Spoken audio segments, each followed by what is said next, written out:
ఏమి ప్రారంధమో తెలియదు కానీ మా ఇక్ష్వాకు వంశంలో ఎప్పుడూ సంతానం కోసం ఇబ్బందులు పడుతున్నారు. మా ఇక్ష్వాకు వంశం సంతానానికి ఇబ్బంది పడకుండా మా వంశము ఎప్పుడూ సంతోషంగా పుత్రపౌత్రాభివృద్ధిగా ఉండేటట్టుగా అనుగ్రహించవలసింది. అంటే చతుర్ముఖ బ్రహ్మగారు చూసి అన్నారు, తప్పకుండా ఇందులో ఒక వరం నేను నీకు ఇచ్చేస్తున్నాను. ఇక్ష్వాకు వంశంలో ఇంకా సంతానానికి ఇబ్బంది లేకుండా తప్పకుండా వంశం కొనసాగుతుంది, బిడ్డలు పుడతారు. కానీ నాయన, గంగ ఆకాశంలోంచి పాతాళలోకంలోకి రావాలన్నావే, ఆ కోరిక నేను తీర్చలేను. ఎందుకో తెలుసా? గంగాయా పతనం రాజన్ పృథివీన సహిష్యతి తాం వై ధారయితుం వీరనాన్యం పశ్యామి శూలినః. గంగ ఆకాశంలోంచి కాని భూమి మీద పడిందా, పాతాళలోకానికి వెళ్ళాలంటే ముందు భూమి మీద పడాలి. భూమి మీద కాని పడిందా, ఈ భూమి తట్టుకోలేదు, కదిలిపోతుంది భూమి. కాబట్టి భూమి యొక్క స్వరూపం పాడవకూడదు. కాబట్టి గంగని ఆకాశంలోంచి భూమి మీద పడు అని చెప్పడం కుదరదు. కానీ నేను నీకు ఒక మార్గం చెప్తాను. అలా పడాలి అంటే భూమి మీద నిలబడి గంగ పడుతున్నప్పుడు తల మీద పట్టి విడిచిపెట్టగలిగిన వాడు ఉండాలి. అలా పట్టి విడిచిపెట్టగలిగిన వాడు ఒక్కడే ఉన్నాడు ఈ సమస్త బ్రహ్మాండములో. వీరనాన్యం, ఇంకెవ్వడు లేడు. పశ్యామి ఉన్నాడు, చూస్తున్నాను. ఎవడో తెలుసా? శూలినః, త్రిశూలం పట్టుకున్న మహాదేవుడు, త్రిపురాంతకుడు, త్రయంబకుడు, సదాశివుడు, పరమేశ్వరుడు, పరమశివుడు ఉన్నాడే, ఆయన పట్టుకుంటాడు. ఆయన కాని వచ్చి నిలబడ్డాడా, గంగ వచ్చి ఆయన తల మీద పడుతుంది. ఆయన తల మీద పడితే ఆయన తట్టుకోగలడు, భూమి కూడా తట్టుకోగలదు. ఆయన తల నుంచి కింద పడుతుంది. అందుకని పరమశివుడు వస్తే విడిచిపెట్టడం కుదురుతుంది. అంతకన్నా నేను ఏం చెప్పను, స్వస్తి అని లేచిపోయాడు. అంటే ఇప్పుడు ఏం చేయాలి? కష్టపడి వేసిన పునాది ఎప్పుడూ కనపడదు. పునాది భూమి లోపలే ఉంటుంది. మిగిలిన వాళ్ళందరూ ఏమంటారంటే బెడ్రూమ్ చాలా బాగా కట్టారండి, హాల్ బాగా కట్టారండి, ఆ ఇంటీరియర్ డెకరేషన్ చాలా బాగా చేశారండి అంటారు. కానీ అబ్బా, ఇన్నంతస్తుల భవనం కట్టారంటే కింద పునాది ఎంత గట్టిగా నిర్మాణం చేశారండి అని ఎవరు అడగరు. ఎవ్వరూ అడగకపోయినా, ఎవ్వరూ ప్రశంసించకపోయినా, ఎవ్వరూ దాన్ని గుర్తించకపోయినా, ఇది గుర్తింపబడడానికి కారణం మాత్రం నేనే. ఈ తృప్తి, ఈ మాట వినపడుతుందో లేదో కూడా భూమిలో ఉన్న పునాదికి, చాలు నా మీద ఇది నిలబడి ఉంది, దీన్ని నేను నిలబెట్టగలిగితే నా జన్మ ధన్యమని ఆ పునాది అలాగే ఉంటుంది. శ్రీరామాయణంలో విశ్వామిత్రుడు, వశిష్ఠుడు కూడా అంతే. ఈ దేశంలో గురువు గారిని పిలిపించుకున్నటువంటి వాళ్ళ పాత్ర ఎంత జాగ్రత్తగా ఉండాలో, మాట ప్రధానంగా ఎంత జాగ్రత్తగా ఉండాలో, ఎంతగా ప్రభావితం చేసేదై ఉంటుందో నేర్పింది మనకి శ్రీరామాయణం. కాబట్టి మీరు ఆ కోణంలో అవధరించెదరుగాక. రామచంద్రమూర్తితో మాట్లాడుతున్నాడు విశ్వామిత్రుడు. నిన్నటి రోజున షణ్ముఖోత్పత్తి చెప్పారు. రాముడు అన్నాడు, అసలు నిజంగా నాకు ఆ షణ్ముఖోత్పత్తి వింటుంటే, ఆ సుబ్రహ్మణ్య జననం వింటుంటే నాకు చాలా ఆశ్చర్యంగా ఉంది అన్నాడు. అలా అనడం వెనక ఎన్ని రహస్యాలున్నాయో, అతను దాంపత్య జీవితం గురించి రాముడిలో ఎంత అవగాహన ఏర్పడిందో, వ్యక్తిగత జీవితాలు ఎప్పుడు తుఫాన్లోకి వెళ్ళిపోతాయో, చిన్ని రాముడికి ఎన్ని విషయాలు అర్థమయ్యాయో మీరు గ్రహించవచ్చు. ఇప్పుడు అంటున్నాడు విశ్వామిత్రుడు, అయోధ్యాధిపతి శూర పూర్వమాసీన్ నరాధిప సకరో నామధర్మాత్మ ప్రజాకామశ్చ ప్రజ వైదర్భిదుహితా రామ కేసినీ నామనామతః జ్యేష్ఠా సకరపత్నీ సా ధర్మిష్ఠా సత్యవాదిని అరిష్టనే విదుహిత రూపేణ ప్రతిమా భువి ద్వితీయా సాగరస్యాసీత్ పత్ని సుమతి సంజ్ఞిత. ఆయన ఒక మాట చెప్తున్నాడు. రామ, మీ వంశంలోని పూర్వం సగరుడు అనబడేటటువంటి ఒక చక్రవర్తి ఉండేవాడు. ఆయనకి 2 భార్యలు. దక్షిణ నాయకత్వం అంటారు. దక్షిణ నాయకత్వం అంటే బహుభార్యాత్వం, ఒకరికన్నా ఎక్కువ. అది మహారాజులకు అంగీకరింపబడింది. దశరథ మహారాజు గారికి 365 మంది భార్యల కన్నా ఉండేవారు అని. కాబట్టి అయోధ్యాధిపతి శూర, అయోధ్యాధిపతి అయినటువంటి మహాశూరుడైనటువంటి సగర చక్రవర్తికి 2 భార్యలు. ఆయన పరమధర్మాత్ముడు. రాజ్యాన్ని చాలా ప్రజల మనసు చూరగొనేటటువంటి రీతిలో పరిపాలన చేసినటువంటి వాడు. వైదర్భదుహితారామ కేశిని నామనామతః. ఆయన విదర్భరాజు యొక్క కుమార్తె అయినటువంటి కేశిని ఆయన యొక్క పెద్ద భార్య. ఆవిడ జ్యేష్ఠా సగరపత్ని సా ధర్మిష్ఠా సత్యవాదిని. ఆమె చాలా ధర్మమును అనుష్ఠించేటటువంటి స్వభావము కలిగినది, సత్యమును మాట్లాడుతుంది. అరిష్టనే విదుహిత రూపేణ ప్రతిమా భువి ద్వితీయా సాగరస్యాసీత్ పత్ని సుమతి సంజ్ఞిత. అరిష్టనేమి అని మారుపేరు కలిగినటువంటి కశ్యప ప్రజాపతి యొక్క కూతురు అన్నారు వ్యాఖ్యాతలు చాలా చోట్ల. ఆ అరిష్టనేమి యొక్క కుమార్తె అయినటువంటి సుమతి అనబడేటటువంటి ఆమె గొప్ప లావణ్యవతి, సౌందర్యవతి. ఆమె సగర చక్రవర్తి యొక్క రెండవ భార్య. ఇద్దరు భార్యలతో సగర చక్రవర్తి చాలా సంతోషంగా కాలం గడుపుతున్నాడు. సంతానం లేదు. ఇక్ష్వాకు వంశంలో తరచుగా ఈ సమస్య మీకు కనపడుతూ ఉంటుంది. సంతానం ఉంటూ ఉండదు. దిలీపుడు అదే సమస్య, సగర చక్రవర్తి అదే సమస్య, దశరథ చక్రవర్తి అదే సమస్య. అందుకే భగీరథుడు దీనికి ఒక శాశ్వతమైన పరిష్కారాన్ని సాధించే ప్రయత్నం చేశాడు. అంటే వంశ చరిత్రని అర్థం చేసుకోవడం అన్నది ఎంత ముఖ్యమో మీరు తెలుసుకోవలసి ఉంటుంది. ఇవాళ మనకి ఏమైపోయిందంటే లోకంలో చదువు అంటే అది ఎక్కడి వరకు పరిమితం అయిపోయిందంటే కేవలం పుస్తకం చదువుకోవడం అంతే చదువు అంటే. తప్ప మీ తాతగారు ఎవరండి అని అడిగారు అనుకోండి తెలియదు. మీ గోత్రం ఏమిటండి అని అడిగారు అనుకోండి తెలియదు. మీ ఋషులు ఎవరండి అని అడిగారు అనుకోండి ఏమి తెలియదు. మీ మేనత్తెవరు వాడికి తెలియదు. ఎందుకంటే మనం అసలు పంపం. అందులో ఎటువంటి సిస్టమ్ మనం ఇవాళ తయారు చేసేసుకున్నామంటే ఇది ఒక దారుణమైనటువంటి స్థితి. నాకు తరచుగా అదే జ్ఞాపకానికి వస్తుంటుంది. పౌల్ట్రీ ఫార్మ్స్ ఉంటాయి, కోళ్ళు పెంచేటటువంటివి. మీరు ఎప్పుడైనా చూశారో లేదో, నీకు అదే పని అనుకోకండి, చూసినది గుర్తొస్తుంటుంది అంతే. ఆ పౌల్ట్రీ ఫార్మ్స్ లో కోళ్ళని పెంచుతూ ఉంటారు. అవి ఎక్కువ స్వేచ్ఛగా తిరగడానికి చోటు ఉంచరు. కోడి పక్కన కోడి, కోడి పక్కన కోడి దగ్గరగా పెరుగుతాయి. ఎందుకంటే అవి కొంచెం ఎక్కువ కదిలితే వాటికి ఉన్నటువంటి శక్తి క్షయం అవుతుందని ఎక్కువ కదలడానికి అవకాశం ఇవ్వరు వాటికి. అది అక్కడే పుడుతుంది, అక్కడే పెరుగుతుంది, అక్కడే తింటుంది, అక్కడే విసర్జిస్తుంది, అక్కడే గుడ్డెడుతుంది. వాడు వచ్చి కింద నుంచి గుడ్లెట్టుకుపోతాడు. ఆఖరణ దాని యొక్క ఒకే ఒక యాత్ర ఏమిటంటే అదే దాని అంతిమ యాత్ర. వాటి కాళ్ళన్నీ కలిపి ఓ గుత్తి కింద కట్టి పట్టుకుపోతారు. చాలా దారుణంగా ఉంటుంది ఆ స్థితి. అది తీసుకెళ్ళడం కూడా పాపం తలలు రోడ్డు కొట్టుకుపోతుంటే తీసుకెళ్తారు. తీసుకెళ్లి పైన ఎక్కింది అంటే దాని కంఠం పోయిందని గుర్తు, కింద ఉంది అంటే కంఠం పోవడానికి క్యూలో ఉందని గుర్తు. అంతే దాని జీవితం. ఇవాళ మనం పిల్లల్ని స్కూలుకు పంపించే విధానం కూడా అంతే. 30 మంది కూర్చునేటటువంటి తరగతి గదిలో పౌల్ట్రీ ఫామ్ లో కోళ్లు ఎలా ఉంటాయో అలా 60 మంది కూర్చుని ఉంటారు. పొద్దున్న 6 గంటలకు వెళ్తే రాత్రి 8 గంటల వరకు చదివే దిక్కుమాలిన చదువు. ఆ చదువుకు అర్థమే ఉండదు. వాడికి ఇంకేమీ తెలియదు. వాడికి ఏం తెలుసు అంటే స్టాప్ వాచ్ పెట్టి 60 నిమిషాల్లో ఎన్ని బిట్లు చేసేయగలం. సంస్కారాన్ని పక్కన పెట్టని చదువు ఇదే ప్రమాదం అంతా తీసుకొచ్చేస్తుంది. అక్కడే వచ్చింది ఇబ్బంది అంతా. చదువుది తప్ప అంటే సంస్కారం లేని చదువుది తప్పు. సెల్ ఫోన్ది తప్ప అంటే సెల్ ఫోన్ది తప్పు కాదు. ప్రవచన మంటపంలో సెల్ ఫోన్ వినడం, సెల్ ఫోన్ మాట్లాడడం, సెల్ ఫోన్ రింగ్ వచ్చేటట్టుగా దగ్గర పెట్టుకోవడం తప్పు. ఇదే నేను చెప్పింది. విశ్వామిత్రుడు నేర్పింది ఏమిటి అంటే నిగ్రహం నేర్పాడు రామచంద్రమూర్తికి. నిగ్రహం లేకుండా ఏది ఉన్నా ప్రమాదమేనండి. కాబట్టి నేను ఈ మాట ఎందుకు చెప్పవలసి వచ్చింది అంటే ఆ సగర చక్రవర్తికి 2 భార్యలున్నా సంతానం లేరు. ఇప్పుడైనా సంతానం కోసమని తపస్సు చేయడానికి వెళ్ళాడు. ఎక్కడికి వెళ్ళాడు?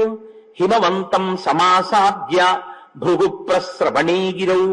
భృగు ప్రస్రవణము అనబడేటటువంటి ఒక పవిత్రమైనటువంటి ప్రదేశాన్ని చేరుకున్నాడు హిమవత్ పర్వతం మీద. ఎందుకంటే దేశము, కాలము, ప్రదేశము, దేశమే ప్రదేశము. దేశమునకు ఒక శక్తి ఉంటుంది. శృంగేరి పీఠం శృంగేరిలోనే ఎందుకు ఉండాలి? గుంటూరులో పెట్టకూడదా శంకరాచార్యులు వారంటే? శృంగేరిలో ఆ శక్తి కనపడింది, తపోశక్తి. దేశమునకు ఆ శక్తి ఉంటుంది, భూమండలమునకు. కాబట్టి ఇప్పుడు అక్కడికి వెళ్ళి ఆయన తపస్సు చేశాడు భార్యలతో కలిసి. ఎవరి గురించి? అదో గమ్మత్తు. భృగు మహర్షి గురించి తపస్సు చేశాడు. మహర్షి దర్శనానికి తపస్సు చేశాడు. అంటే మీరు ఇక్కడ ఒక విషయాన్ని గమనించవలసి ఉంటుంది. దేవతలు ఎంత శక్తివంతులో ఋషులు కూడా అంతే శక్తివంతులు. ఋషి కూడా మీకు అలాగే కృప చెయ్యగలడు. కాబట్టి ఆయన ఋషి గురించి తపస్సు చేశాడు. చేస్తే ఋషి ప్రత్యక్షమయ్యారు భృగు మహర్షి. దేనికి తపస్సు చేస్తున్నావు అది అడగక్కర్లేదు, ఆయనకి తెలుసు. ఆయన అన్నాడు, నీకు 2 భార్యలు కదా, ఒక భార్య యందు బహుసంతానము, అంటే చాలా మంది పిల్లలు పుడతారు. ఒక భార్య యందు వంశకరుడు జన్మిస్తాడు. చాలా తథాస్తు. ఆయన వెళ్ళిపోతున్నారు. కుతూహలం అని ఒకటి ఉంటుంది లోకంలో. కుతూహలం అన్నది ఎందులోంచి వస్తుందో తెలుసా అండి? మీ మనసు యొక్క స్థితిలోంచి వస్తుంది.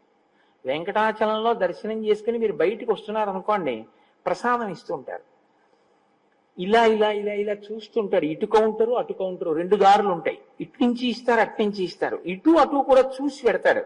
ఎందుకంటే చక్ర పొంగలి ఇస్తున్నారని చూస్తాడు. అంటే తనకి ప్రసాదం మీద కుతూహలం కన్నా చక్ర పొంగలి మీద కుతూహలం ఎక్కువ. జిహ్వ చాపల్యం అక్కడ కూడా ఉంది అని గుర్తు. సరే, ఏమో చక్ర పొంగల్ని ప్రసాదంగా తీసుకున్నాడు కదండి అంటే ఏమో కొంతవరకు పర్వాలేదేమో. కానీ అదేంటండి, ఎట్టిడితే ఏదిస్తే అది ప్రసాదం అండి నాకు అన్నవాడికి అలా చూడక్కర్లేదు. అక్కడికి వెళ్ళి చెయ్యి పెట్టి చేతిలో ఏం పెడితే కళ్ళకద్దుకుని నోట్లో పెట్టుకుని వెళ్ళిపోతాడు కదా. కుతూహలం ఎక్కడ ఉంటుందో అంటే మనస్సు యొక్క స్థితిని బట్టి ప్రశ్న వస్తుంది ఎప్పుడూను. నేను అందుకే మీతో మనవి చేశాను, అదొక పెద్ద మనస్తత్వ శాస్త్రం అండి. శ్రీరామాయణం బాగా జీర్ణమైతే మీతో మాట్లాడే మనిషి యొక్క మాటని బట్టి ఆయన సంస్కారాన్ని లెక్క కట్టేస్తారు, మీరు తెలిసిపోతుంది. కాబట్టి ఇప్పుడు 2 భార్యలు అన్నారు. మాలో ఎవరికి వంశకరుడు, ఎవరికి బహుపుత్రులు? అంటే ఇద్దరికి ఏదో కోరిక ఉందిగా, ఇద్దరూ ఎక్కువ సంతానమే కావాలని కోరుకుంటే ఇబ్బంది, కానీ ఇద్దరికి ఏమో వేరు వేరు కోరికలు ఉన్నాయేమో అంటే భృగు మహర్షి అన్నారు, ఆ గొడవ ఎందుకు మీకు ఎలా కావాలి అడగండి అన్నారు. మునేస్తు వచనం శ్రుత్వా కేశినీ రఘునందన పుత్రం వంశకరం రామ జగ్రాహన్ నృపసన్నిధౌ. అంటే రాజసన్నిధిలోనే అడిగింది. అంటే రాజుగారిని వీళ్ళు ఏమండి అడగండి అడగండి, మాలో ఎవరికి ఎక్కువ మంది పిల్లలో, ఎవరికి ఒక్క పిల్లాడు పడతారో మీరు అడగండి అన్నారని గుర్తు కదా. మళ్ళీ భార్యల్ని తీసుకుని భృగు మహర్షి దగ్గరికి వెళ్ళి నిలబడి అడిగాడంటే ఏంటంటే దాని అర్థం కుతూహలమును ప్రదర్శించిరి. ఇప్పుడు భృగు మహర్షి మీరే అడగండి అన్నారు. అంటే పెద్ద ఆవిడండి, మునిస్తు వచనం శ్రుత్వా కేశినీ రఘునందన ఓ రామ, రాముడికి చెప్తున్నాడు పిలిచి ఈ కథంతాను. ఆ ముని ఆమెని అడిగినప్పుడు నాకు వంశకరుడైనటువంటి ఒక్క కుమారుడు కావాలి అని అడిగింది. అందుకని మహర్షి అన్నారు, తథాస్తు, నీకు వంశకరుడైన కుమారుడు లభిస్తాడు. 2వ ఆవిడంది, షష్ఠిం పుత్ర సహస్రాణి సుపర్ణ భగినీ తదా మహోత్సాహాన్ కీర్తిమతో జగ్రాహ సుమతి సుతాన్. సుమతి 2వ భార్య. ఈవిడ చాలా చిత్ర విచిత్రమైనటువంటి స్థితిలో ఉంటాయి ఒక్కొక్కరి మనస్సు. ఆ మాటకి ఉండేటటువంటి అర్థాన్ని తెలుసుకోకుండా, దాని లోతుపాతులు పరిశీలనం చేయకుండా గబుక్కుని ఉత్సాహపడిపోతే అలాగే ఉంటుంది. షష్ఠిం పుత్ర సహస్రాణి, 60,000 మంది పిల్లలు నాకు కావాలండి, ఎక్కువ మంది పిల్లలు కావాలని. 60,000 మంది పిల్లలు. సుపర్ణ భగినీ తదా, కశ్యప ప్రజాపతి కూతురు కాబట్టి గరుత్మంతుని చెల్లెలు, అందులో సుపర్ణ భగినీ తదా గరుత్మంతుని చెల్లెలు సుమతి. మహోత్సాహాన్ కీర్తిమతో. మహోత్సాహాన్ అంటే మహోత్సాహాన్ అంటే ఎటువంటిదంటే ఈ పని చెయ్యి అన్నారనుకోండి, ఏమంటే అలా చేస్తే ఇబ్బంది వస్తుందేమో ఒకసారి ఆలోచించండి అని అనడు. ఒకవేళ ఎవరైనా ఇంకా చెప్దామన్నాక ఉండడు. ఏమయ్యో ఆగ అలా వెళ్ళిపోతున్నాయి, దానివల్ల ఇబ్బంది వస్తుందేమో అని మళ్ళీ ఏమైనా చెప్దాం అనుకున్నాం అనుకోండి, ఆయన అక్కడ ఉండడు, వెళ్ళిపోతాడు ఆ పని మీద. అత్యుత్సాహం అన్నమాట మహోత్సాహాన్. అంత ఉత్సాహం ఉన్నవాళ్ళు 60,000 మందిని. కీర్తిమతో, కానీ కీర్తిని గణిస్తారు, అంటే వాళ్ళ పేరు మీద అలా కీర్తి నిలబడిపోతుంది. అటువంటి వాళ్ళని నాకు కావాలి అని అడిగింది. వాస్తు ఆయనకి ఏముంది, మహానుభావుడు వాక్కు చేత ఇవ్వగలడు. ఇద్దరికి మీకు ఇలాగే నేను కటాక్షిస్తున్నాను, అలాగే మీకు సంతానం కలుగుతుంది అన్నారు. సరే, ఇద్దరు ఇంటికి వెళ్ళిపోయారు. వెళ్ళిపోయిన తరువాత సగర చక్రవర్తి భార్యలలో పెద్ద ఆవిడికి ఒక కుమారుడు కలిగాడు. ఆయనకి అసమంజసుడు అని పేరు పెట్టారు. 2వ ఆమెకి ఒక పెద్ద పిండం ఒకటి పుట్టింది. ఆ పిండానికి తేనెటీగలు ఎలా ఉంటాయో అలా 60,000 మంది చిన్న చిన్న చిన్న చిన్న పిల్లల యొక్క వ్యూహము దానికి అంటుకునుంది. దాదులు వీళ్ళని నీతి కుండల్లో పెట్టి పెంచి పెద్ద చేశారు. అంటే ప్రిమెచ్యూర్డ్ బర్త్ అన్నది రామాయణ కాలానికే ఉందిలా ఉంది. అందుకని 60,000 మందిని నీతి కుండల్లో పెట్టి పెంచి పెద్ద చేశారు. ఇప్పుడు ఈ 60,000 మంది పెద్దవాళ్ళు అయ్యారు, అసమంజసుడు పెద్దవాడయ్యాడు. అసమంజసుడు ఈ 60,000 మంది అన్నదమ్ములు కదండి అవుతారు, ఇద్దరు భార్యల బిడ్డలు కాబట్టి. బాగా జ్ఞాపకం పెట్టుకోండి, నేను ఎందుకు ఈ బంధుత్వం మీకు చెప్తున్నానంటే ఎదర చాలా అవసరం అవుతుంది ఇది. ఈ అసమంజసుడు ఒక పని చేస్తుండేవాడు. సరయూ నదిలో ఆడుకుందాం రండని పిలిచేవాడు పిల్లల్ని.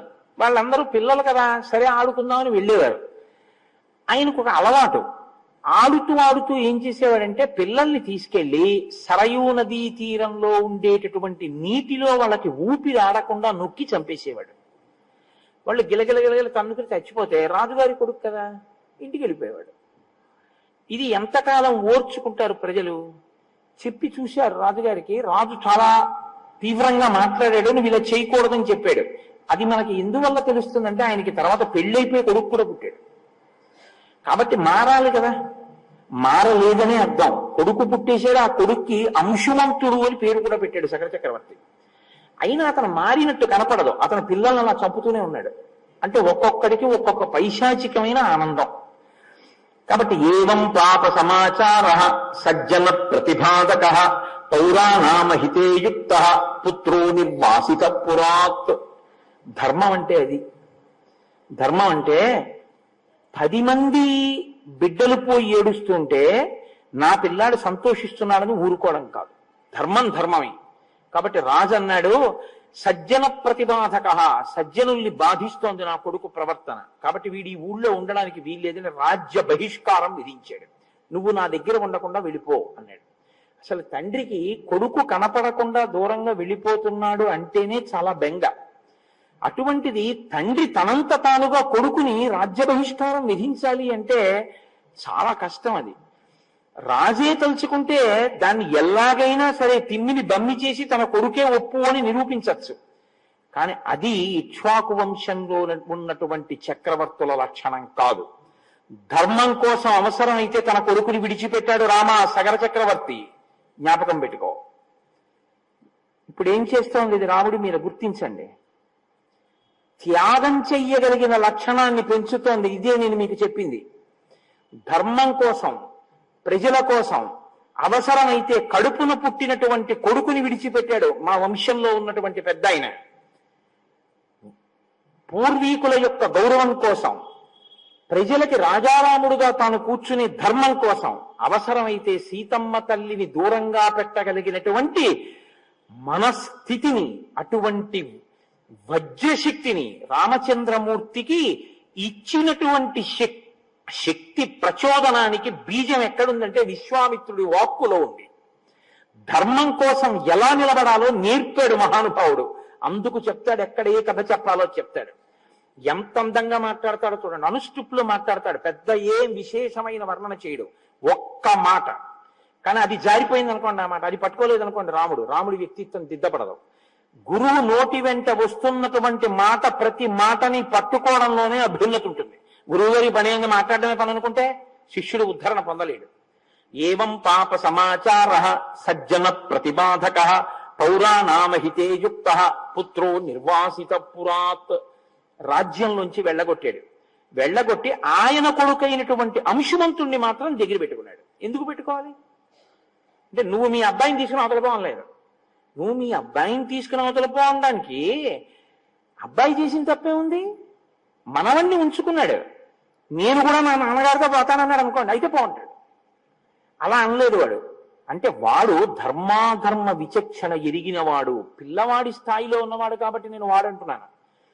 మా నాన్నగారితో వెళ్తానని లేదు, మా తాతగారితో ఉంటానన్నాడు. అంటే తాతగారు బిడ్డని విడిచిపెట్టేస్తే మా నాన్నగారినే పంపించిన మా తాతగారి ధర్మనిష్ట అంత గొప్పది అని తాతగారి పక్కన మనవడు ఉండిపోయాడు.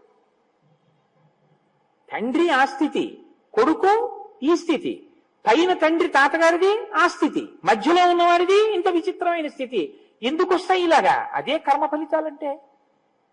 ఎంత గమ్మత్తుగా ఉంటుందో చూడండి. మీరు అదొక్కటి పట్టుకుని ఎంతైనా విశ్లేషణలోకి వెళ్ళచ్చు. రాముడి మనసులోకి నాటుకుపోతున్నాయి ఇవన్నీ. నేను పుట్టిన వంశం ఇంత గొప్పది, నా ముందు ఉన్నటువంటి వాళ్ళు అంత గొప్పవాళ్ళు, నేనొక్క పొరపాటు చేస్తే వాళ్ళందరూ సిగ్గుతో తలంచుకుంటారు. మా వంశంలో చెడ పుట్టాడు వీడి వల్ల మేమందరం ధర్మాత్ములమై కూడా ఇలా తల దించుకు నిలబడుతున్నాం, వీడు మా వంశంలో పుట్టినందుకు అని వాళ్ళు బాధపడతారు. నేను అలా ప్రవర్తించకూడదు. మా తాత మా తండ్రులు గౌరవింపబడాలి, నన్ను చూసి సంతోషించాలి, మా రాముడు ఇటువంటి వాడు అని వాళ్ళు సంతోషించాలి. అబ్బా ఏమి అంశవంతుడు, ఏమి సగర చక్రవర్తి, ఏది చేస్తే ప్రభు రాజ్యంలోంచి పంపించేయచ్చు అంటే ఊరి క్షేమం కోసం అవసరమైతే తన కొడుకును వదిలేశాడు. తన కొడుక ఊరా అంటే ఊరే కొడుకు కాదు, ఇది ప్రభు అంటే. ఊరా కొడుక అంటే ఊరిపోతే పోయింది, నా కొడుకు బాగుండాలన్నవాడు ప్రభువుగా కూర్చోవడానికి అనర్హుడు కదండి. ఇది రామాయణం అంటే. ఇది నేర్పుతోంది, ఒక రాజుకుండవలసినటువంటి లక్షణాన్ని నేర్పుతోంది. ఇందులోంచి వచ్చాడు రాజారాముడు. ఈ రాజారాముడు మనకి ఆదర్శ పురుషుడయ్యాడు. చెక్కినవాడు విశ్వామిత్రుడు. అందుకే నాకు ఆయన పేరు చెప్తే చాలంత గౌరవం. నాకు బాలకాండ చెప్పడం అంటే ఎందుకు సంతోషం అంటే ఆ మహానుభావుడి పేరు 10 మాటలు ఉచ్చరిస్తానని సంతోషం. కాబట్టి విశ్వామిత్రుడే కాదు, లోకంలో ఎక్కడ ఏ గురుస్థానంలో ఉన్న వ్యక్తి అయినా నా దృష్టిలో ఆయన విశ్వామిత్ర తత్వం ఉన్నవాడే అని నేను నమ్ముతాను. కాబట్టి తస్య పుత్రోంశుమాన్ నామ అసమంజస్య వీర్యవాన్ సమ్మత సర్వలోకస్య సర్వస్యాపి ప్రియం వదః. ఆయన కుమారుడైనటువంటి అంటే అసమంజసుని కుమారుడైనటువంటి అంశుమంతుడు మాత్రం ధర్మాత్ముడై లోకంలో ఉండేటటువంటి ప్రజలందరి చేత ప్రేమింపబడి అందరి చేత గౌరవింపబడ్డాడు. సగర చక్రవర్తి చాలా సంతోషించాడు అని ఆయన అన్నారు. సగర చక్రవర్తి అశ్వమేధయాగం చేశాడు అన్నారు, అంతే అని తర్వాత విషయానికి వెళ్ళిపోబోతున్నారు. ఆయన పరిశీలనం చేస్తాడు. ఇలా చెప్పినా వింటాడా? దాంట్లో వివరం తెలుసుకోవాలని ఏమైనా కోరుకుంటాడా? అందుకని అన్నారు, సగర చక్రవర్తి అశ్వమేధయాగం చేశాడయా, అశ్వమేధయాగం పూర్తయిపోయింది. తర్వాత ఆయన వంశంలో అంటున్నారు, ఆగండి గురువుగారు ఆగండి ఒక్కసారి, అశ్వమేధయాగం చేశారా? మా వంశంలో సగర చక్రవర్తి మా పూర్వీకుడు మహానుభావుడు, ఏం అశ్వమేధయాగం అండి, ఎంత గొప్పదండి అశ్వమేధయాగం అంటే. శ్రోతుమిచ్చామి భద్రంతే, గురువుగారు నన్ను కృప చెయ్యండి, వివరంగా చెప్పండి అని ఎలా అడుగుతాడు. గురువుగారు నన్ను కృప చెయ్యండి, శ్రోతుమిచ్చామి, నాకు బాగా వివరంగా వినాలనుంది. మహానుభావులు ఎంత గొప్పగా చేశారండి మా పూర్వీకులు, విస్తరేణ కథామిమాం, బాగా వివరించి నాకు చెప్పరా గురువుగారు నా మీద కృపచేత. పూర్వకోవి కథం బ్రహ్మన్ యజ్ఞం వై సముపాహరత్.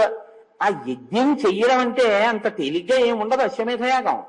ఆ యజ్ఞాన్ని మా పూర్వీకుడైనటువంటి సగర చక్రవర్తి ఎలా చేశారో నాకు చెప్పవలసింది.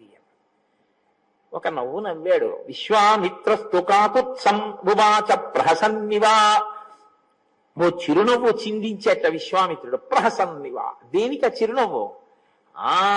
ఇదిరా అబ్బాయి నీకుండవలసిన లక్షణం.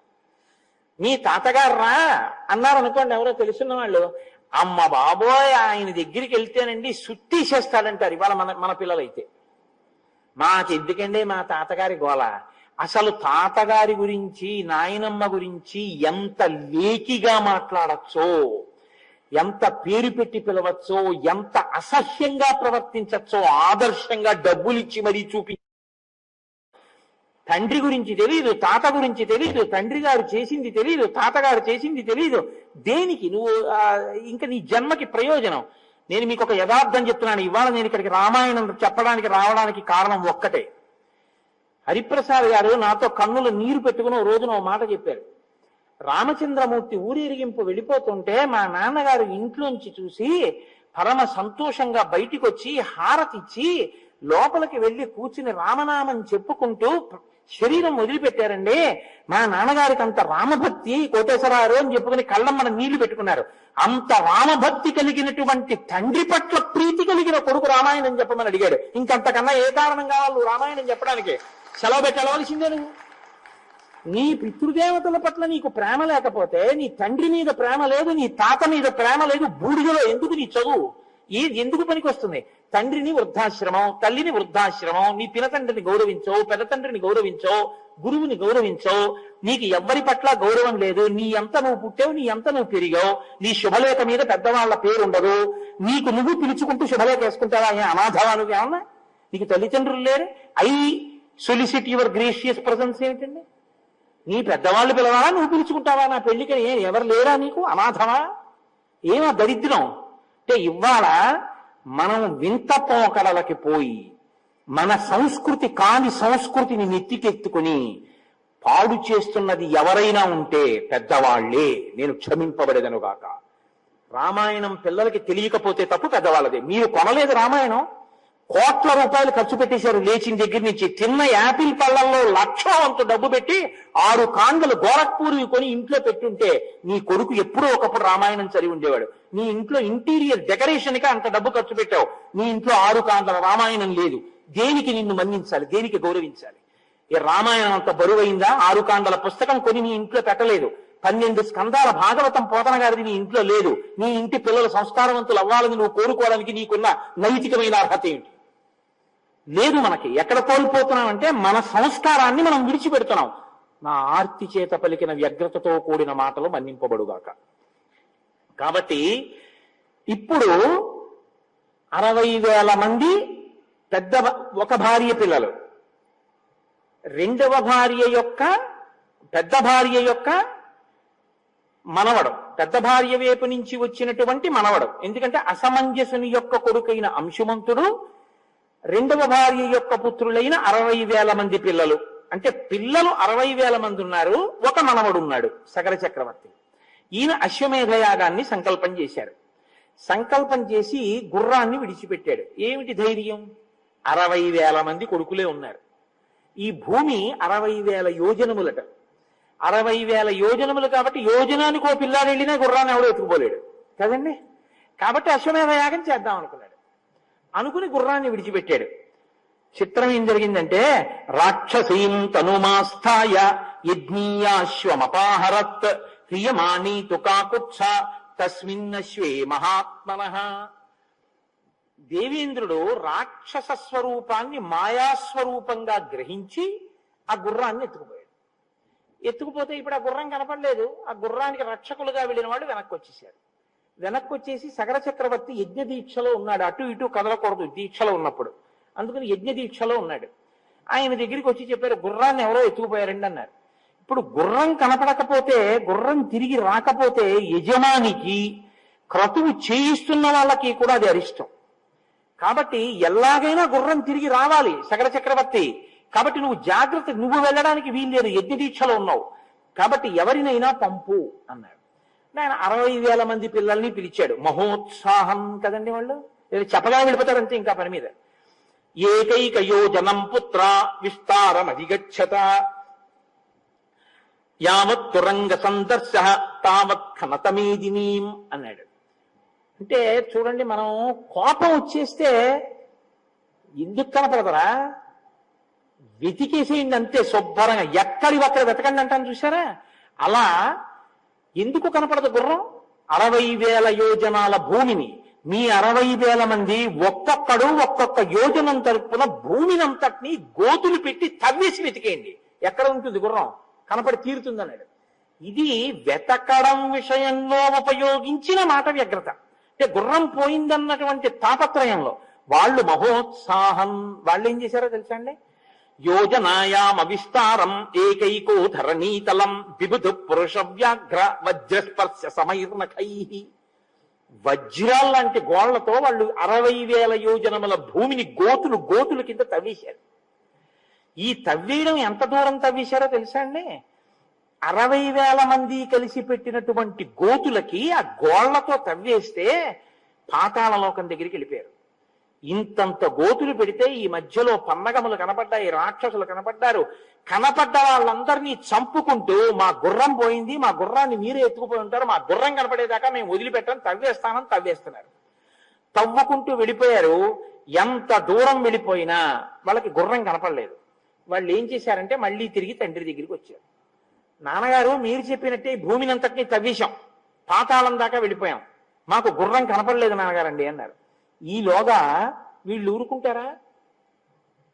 మిగిలినటువంటి వాళ్ళు దేవతలు, గంధర్వులు, అసురులు, నాగులు వీళ్ళందరూ కూడా వీళ్ళిలా భూమినంతటినీ పాడు చేసేస్తుంటే ఇబ్బందికి లోనైపోతున్నారు. వాళ్ళందరూ మరణిస్తున్నారు వీళ్ళ వల్ల. కాబట్టి వీళ్ళందరూ కలిసి చతుర్ముఖ బ్రహ్మగారి దగ్గరికి వెళ్ళారు. వెళ్ళి, ఏమండి వాళ్ళ 60,000 మంది భూమిని పాతాళం వరకు గోతులు తవ్వేస్తున్నారు, ఇన్ని జాతులు మరణిస్తున్నాయి వాళ్ళ చేతిలో, కాబట్టి ఇప్పుడు దీనికి పరిష్కారం ఏమిటి, ఎలా భూమి రక్షింపబడుతుందని అడిగారు. అయితే బ్రహ్మగారు అన్నారు, మీరేం కంగారు పడకండి రా, ఇది ఇలా జరగాలని రాసి పెట్టుంది, దానికి ఒక కారణం ఉంది, మీకు నేను ఏదైనా చెప్తాను. భగవన్ పృథివీ సర్వ ఖన్యతే సగరాత్మజై బహవశ్చ మహాత్మానో హన్యంతే తలవాసినః అయం యజ్ఞహరోస్మాకం అనేనాశ్వోపనీయతే ఇతి తే సర్వభూతాని నిఘ్నంతి సగరాత్మజాః. ఈ పృథివినంతటినీ గోతులు పెట్టి ఈ సగర చక్రవర్తి యొక్క బిడ్డలు ఇన్ని భూతములను చంపుతున్నారు, దీనికి ఏమిటి పరిష్కారం అంటే, యస్యేయం వసుధాకృత్స్న వాసుదేవస్య ధీమతః కాపిలం రూపమాస్థాయ ధారయత్యనిశం ధరాం తస్య కోపాగ్నినా దగ్ధా భవిష్యంతి నృపాత్మజాః. ఈ మాటలన్నీ చాలా జాగ్రత్తగా జ్ఞాపకం పెట్టుకోవలసినటువంటి మాటలు. ఆయన అన్నాడు, బ్రహ్మగారు ఏమీ పెద్ద కంగారు పడిపోలేదు, ఒరే నాయన ఈ భూమి వాసుదేవుడిదిరా అన్నాడు. రామాయణంలో ఈ ఒక్క మాట అర్థమైతే మీరు దేనికి అహంకరించవలసిన అవసరం ఉండదు. ఈశ్వరుడు నాకు 1 సెంటు భూమి ఇవ్వలేదనుకోండి, ఒరే నీకు భూమి ఎందుకురా, నీకు ఇంకోలా బతికే అవకాశం నేను ఇస్తాను, హాయిగా అలా బతుకు అన్నాడు ఈశ్వరుడు. కాబట్టి ఆయనది అది ఇవ్వకుండా ఇంకోటి ఇచ్చి బతకమన్నాడని సంతోషిస్తారు కదండి. మీకు 10,000 ఎకరాల భూమి ఉంది, మీది కాదుగా, వాసుదేవుడిది, మరి మీకెందుకు ఇచ్చాడు? కొన్నాళ్ళు దాన్ని మిమ్మల్ని అనుభవించి దాని మీద వచ్చేటటువంటి ఫలంతో, ఐశ్వర్యంతో, సుఖంగా ఆయనది అన్న బుద్ధితో బతకమని ఇచ్చాడు. నాది అన్నారనుకోండి సగరుల్లాగే ఉండదు, ఆయనది నాకు ఇచ్చాడు అన్నారనుకోండి ప్రసాదం అవుతుంది, అంతే తేడా. కాబట్టి వాసుదేవుడిది వీళ్ళదిగా తవ్వేస్తున్నారు రే, కాబట్టి ఇప్పుడు ఆయన ఏం చేస్తాడు, ఆయనే చంపేస్తాడు వాళ్ళని. మీరేం బెంగెట్టుకోకండి, మీరు వెళ్ళిపోండి. ప్రస్తుతం కపిల రూపంలో ఉన్నాడు విష్ణు భగవానుడు, ఆయన చేతిలో చచ్చిపోతారు వాళ్ళు. అలా నిర్ణయింపబడిపోయిందిరా, మీరు వెళ్ళిపోండి, ఏం పర్వాలేదు అన్నాడు ఆయన. నాకు ఒక విషయం జ్ఞాపకానికి వస్తుంది. రామకృష్ణ పరమహంస దగ్గరికి వెళ్ళి ఒక శిష్యుడు అడిగాట, ఈశ్వరుడు ఎప్పుడైనా పకపక నవ్వుతాడా అండి అని అడిగారు. అడిగితే రామకృష్ణ పరమహంస అన్నారు, అసలు ఈశ్వరుడు చేసేదే ఆ పని, ఎప్పుడూ పకపక నవ్వుతూనే ఉంటాడన్నారు. అయ్యో ఎందుకండి అలా పకపక ఎప్పుడు నవ్వుతూ ఉండడం అని అడిగారు. అడిగితే టేపు పట్టుకుని భూమిని కొలతలు వేసుకుని ఇది నాదని రిజిస్ట్రేషన్ చేయించుకున్న వాళ్ళు చాలా మంది నా దగ్గరికి వచ్చేసారు, మళ్ళీ వాళ్ళెంతమంది బయలుదేరి కొలత వేసుకుంటున్నారు నవ్వుతుంటాడు రా ఈశ్వరుడు అన్నారు. నిజంగానండి, పేరెంట్ డీడ్ ఎంతమందికి మారిందో, ఎవడిది ఆఖరికి, ఇది ఈశ్వరుడిది. ఏమి పిచ్చి, నాదని పిచ్చి, ఆ పిచ్చితోటి పాడు చేసుకోవాలి. కాబట్టి యస్యేయం వసుధాకృత్స్న వాసుదేవస్య ధీమతః కాపిలం రూపమాస్థాయ ధారయత్యనిశం ధరాం తస్య కోపాగ్నినా దగ్ధా భవిష్యంతి నృపాత్మజాః. భవిష్యత్తులో ఆయన కోపానికి వీళ్ళు భస్మరాశి అయిపోతారు. సరే, ఈలోగా వాళ్ళు మళ్ళీ తండ్రి దగ్గరికి వెళ్ళాడు. తండ్రి అన్నాడు, ఎందుకు వెనక్కి వచ్చారు మీరు, గుర్రం కనపడేంత వరకు అలా తవ్వుకుంటూ వెళ్ళిపోండి అంతే, భూమిని ఎక్కడ అక్కడ ఉంటుంది, అలా తవ్వుతూ వెళ్ళండి, ఎక్కడ దాచినా మీకు దొరుకుతుంది అన్నాడు. మళ్ళీ వెళ్ళారు 60,000 మంది. ఇప్పుడు ఎంత దూరం వరకు వెళ్ళిపోయిందో తెలుసా అండి, వాళ్ళు గొయ్యి పెట్టి తవ్వుకుంటూ వెళ్ళిపోవడం. వాళ్ళు అలా వెళ్ళిపోగా తూర్పు దిక్కున తవ్వుకుంటూ కిందకి వెళ్ళిపోతే వాళ్ళకి దిశా గజం విరూపాక్షం ధారయంతం మహీతలం సపర్వత వనాంకృత్స్నాం పృథివీం రఘునందన శిరసాధారయామాస విరూపాక్షో మహాగజః యదా పర్వాణి కాకుత్స విశ్రమాబ్ధం మహాగజః ఖేదాచ్ఛాలయతే శీర్షం భూమికంపస్తదా భవేత్. అప్పుడు వాళ్ళు తూర్పు దిక్కుగా కిందకి వెడితే వాళ్ళకి అక్కడికి వెడితే విరూపాక్షం అనేటటువంటి ఒక పెద్ద ఏనుగు ఒకటి కనపడింది. అది మోస్తోంది భూమిని తన కుంభస్థలం మీద. అది ఈశ్వరుడు యొక్క నిర్ణయం. ఇదంతా మన ప్రజ్ఞ అంటాం మనం. ఆయన పెట్టాడు అక్కడ దిగ్గజాలను. ఆ గజం మోస్తోంది. ఆ విరూపాక్షం అన్నది తూర్పు దిక్కున భూమిని అది బరువు మోస్తోంది. దానికిట అప్పుడప్పుడు తలకాయ నెప్పిడుతుంది. కుంభస్థలం నెప్పి పెడితే అది కొంచెం నెప్పి తగ్గడం కోసమని ఇలా అంటుంది. ఇలా అన్నప్పుడు భూమి కంపిస్తూ ఉంటుంది. రామా, విశ్వామిత్రుడు చెప్తున్నాడు రామచంద్రమూర్తితో, భూమి కంపించడానికి కారణం అదిగో అది. ఆ ఏనుగుకి తల నెప్పి పెడితే ఒకసారి తల కదుపుతుంది. అది తల కదిపిందో భూమి కంపిస్తుంది. ఇక్కడ మీరు ఒక విషయాన్ని కొంచెం జాగ్రత్తగా గమనించాలి. ఏనుగండి అసలు ఎప్పుడూ తల కదపకుండా ఉండదు. ఏనుగు ఏం చేస్తుందో తెలుసా అండి, ఇంక అసలు కదులుతూ వెళ్ళడానికో కదలడానికో ఇంకా అవకాశం లేదనుకోండి. దానికి అలా అవకాశం లేనిది ఒక్కసారే ఉంటుంది. ఎప్పుడో తెలుసా, మావటివాడు ఏం చేస్తాడంటే అంకుశాన్ని దాని 2 కాళ్ళ ముందు ఇలా పెడతాడు అడ్డంగా. మీరు ఎప్పుడైనా గమనించండి, క్షేత్రాలకు వెళ్ళినప్పుడు కర్ర ఇలా పెట్టి తను కూర్చుంటాడు ఆ పక్కన. ఏనుగు వంక చూడండి, ఇంకా ఆయన అలా పక్కన కూర్చుంటాడు. మావటివాడు అంకుశం కాని ముందు పెడితే ఏనుగు ఇంకా తన శరీరాన్ని కదిపి దాన్ని దాటి వెళ్ళదిహ, మళ్ళీ అంకుశం తీసే వరకు వెళ్ళదు. అంత పెద్ద ప్రాణి అయినా దానికి ఉన్న క్రమశిక్షణ అది అలా లొంగిపోతుందంటే అది వెళ్ళదిహ. కాబట్టి అది ఏం చేస్తుందంటే అది కదలకుండా ఉండలేదు. అందుకని తొండాన్ని ఇలా ఊపుతుంది, ఇలా ఊపుతుంది. మీరు ఎప్పుడైనా చూడండి, తలకాయ ఇలా ఇలా ఊపుతూ ఉంటుంది. ఎందుకంటే ఇలా వెళ్ళడానికి దానికి అవకాశం లేదు, కర్ర అడ్డుంది. కర్ర ఏంటంటే చెట్లు ఎరగొట్టేస్తుంది, వెళ్ళదా అంటే గౌరవం అంతే. ఏనుగు లొంగిపోతుంది మావటి కర్రకి, మనం మాత్రం మన మనసుని లొంగదీయలేం. ఇది మన బలహీనత. అది ఆ ప్రాణి క్రమశిక్షణ అంతే. కాబట్టి అంత కదిలే స్వభావం ఉన్న ఏనుగు కదలకుండా మోస్తోంది భూమిని, ఈశ్వర శాసనం. అది అప్పుడప్పుడు ఇంకా తలకాయ ఖేద పడితే కదుపుతుంది, భూమి కంపిస్తుంది. రామా, తంతే ప్రదక్షిణం కృత్వా దిశాపాలం మహాగజం మానయంతో హితే రామ జగ్ముర్భిత్స్వారసాతలం. వాళ్ళు ఆ ఏనుక్కి ప్రదక్షిణం చేసి పాతాళలోకంలోకి వెళ్ళిపోయారు. 60,000 మంది తూర్పు దిక్కుకే వెళ్ళరుగా, అందరూ తలో దిక్కుకి వెళ్తారు. కొంతమంది దక్షిణ దిక్కును తవ్వారు. దక్షిణ దిక్కున తవ్వి కిందకెడితే దక్షిణ దిక్కున ఇంకో ఏనుగు మోస్తోంది. మహాపద్మం మహాత్మానం సుమహత్ పర్వతోపమం శిరసాధారయం తంతే విస్మయం జగ్మురుత్తమం. మహాపద్మము అని పేరు కలిగినటువంటి ఏనుగు దక్షిణ దిక్కున మోస్తోంది. ఆ ఏనుగు యొక్క పరిస్థితి కూడా అంతే. అంటే ఇంత పెద్ద భూమి కుంగిపోకుండా ఉండాలంటే అన్ని వైపులా మొయ్యాలి, 4 దిక్కుల. వాళ్ళు ఆ ఏనుగుని కూడా చూశారు, దానికి ప్రదక్షిణం చేశారు, కిందకి వెళ్ళిపోయారు పాతాళలోకంలోకి. ఇంకో కొంతమంది పశ్చిమ దిక్కుని తవ్వారు. అంటే మీకు చెప్పేటప్పుడు విశ్వామిత్రుడు ఎలా చెప్తున్నాడంటే ప్రదక్షిణ పురస్సరంగా చెప్తున్నాడు. ఇది ఆయన అంతర్ముఖత్వం. ఆయనకి ఎంత జ్ఞానం ఉందో చూడండి. ప్రదక్షిణ పురస్సరంగా ఏ విషయాన్నైనా ఆలోచించడం, ప్రదక్షిణ పురస్సరంగా కదలడం గౌరవానికి గుర్తు. విరాట పర్వంలో అర్జునుడు యుద్ధానికి వచ్చాడు. ద్రోణాచార్యుల వారు ఎదురుగుండా నించున్నారు. నించుంటే ఉత్తర కుమారుడు సారథ్యం చేస్తున్నాడు. అర్జునుడు ప్రత్యేకం చెప్పాడు, ఎదురుగుండా ఉన్నవారు ఎవరో తెలుసా? మా గురువు గారు. ఆయన పెట్టిన భిక్ష నాకు ఈ విద్య. ఎవరి రథానికైనా ఎదురుగుండా నా రథాన్ని పెట్టు, ఒక్క ఆయన రథానికి ఎదురుగుండా నా రథాన్ని పెట్టద్దు. ఎందుకో తెలుసా? నేను ఆయన్ని యుద్ధానికి పిలిచినట్టు అవుతుంది. ఆయన నా మీద బాణాలు వేస్తే నేను వేస్తానంతే తప్ప ఆయనకి ఎదురుగుండా వెళ్ళొద్దు, ఆయనకు దగ్గరగా నడవద్దు, దగ్గరగా రథాన్ని తీసుకెళ్ళద్దు. ఎందుకంటే ఏమో గురువు గారు రథం కదుపుకుందాం అనుకుంటున్నారేమో, మనం అడ్డెళ్ళకూడదు. అందుకని గురువు గారికి రథానికి దూరంగా వెళ్ళని, ప్రదక్షిణ పురస్సరంగా వెళ్ళని, అప్రదక్షిణంగా మాత్రం కదలకు, ప్రదక్షిణంగా కదులు. ప్రదక్షిణంగా కదిలితే గౌరవాన్ని ఆవిష్కరించినట్టు. మీరు ఏ క్రతువు చేస్తున్నారో, ఏ పని చేస్తున్నారో దాని యందు మీరు విపరీతమైనటువంటి పవిత్రతని ఆవిష్కరించడం ఏమిటంటే మీరు మార్గాన్ని నిర్ణయించుకోవాలి, ఎటు వెడదాం అనుకుంటున్నారు అన్నది.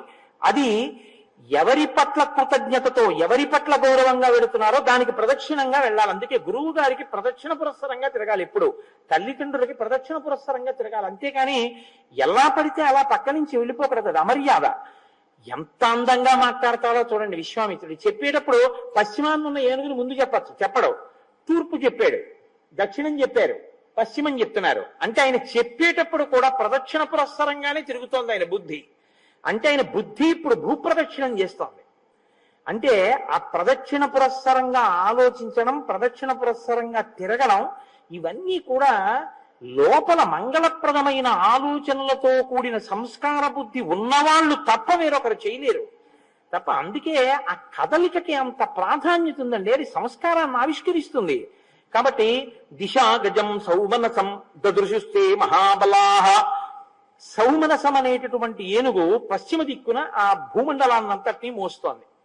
సరే, పశ్చిమ దిక్కు అయిన తర్వాత ఉత్తరం. ఉత్తర దిక్కున వెళ్ళేటటువంటి వాళ్ళు ఆ కిందకి దవ్వారు. భద్రం భద్రే నవపుషా ధారయంతం మహీమిమాం. ఉత్తర దిక్కున భద్రం అనేటటువంటి ఏనుగు ఆ భూమండలాన్నంతటినీ మోస్తోంది. వాళ్ళు నాలుగు వైపులా చూసిన తర్వాత ఈశాన్య దిక్కు వైపుకి తవ్వుకుంటూ పాతాళ లోకంలోకి కొంతమంది వెళ్ళారు. తేతు సర్వే మహాత్మానో భీమవేగ మహాబలాహ. భీమవేగం కలిగిన వాళ్ళు, మహోత్సాహం కదా వాళ్ళందరూను. దదృశ కపిలం తత్ర వాసుదేవం సనాతనం. సనాతనుడైనటువంటి వాసుదేవుడు కపిల రూపంలో అక్కడ కూర్చుని ఉన్నారు. ఈశాన్య దిక్కున పాతాళ లోకంలో ఆయన ఒక ఆశ్రమంలో కూర్చుని తపస్సు చేసుకుంటున్నారు.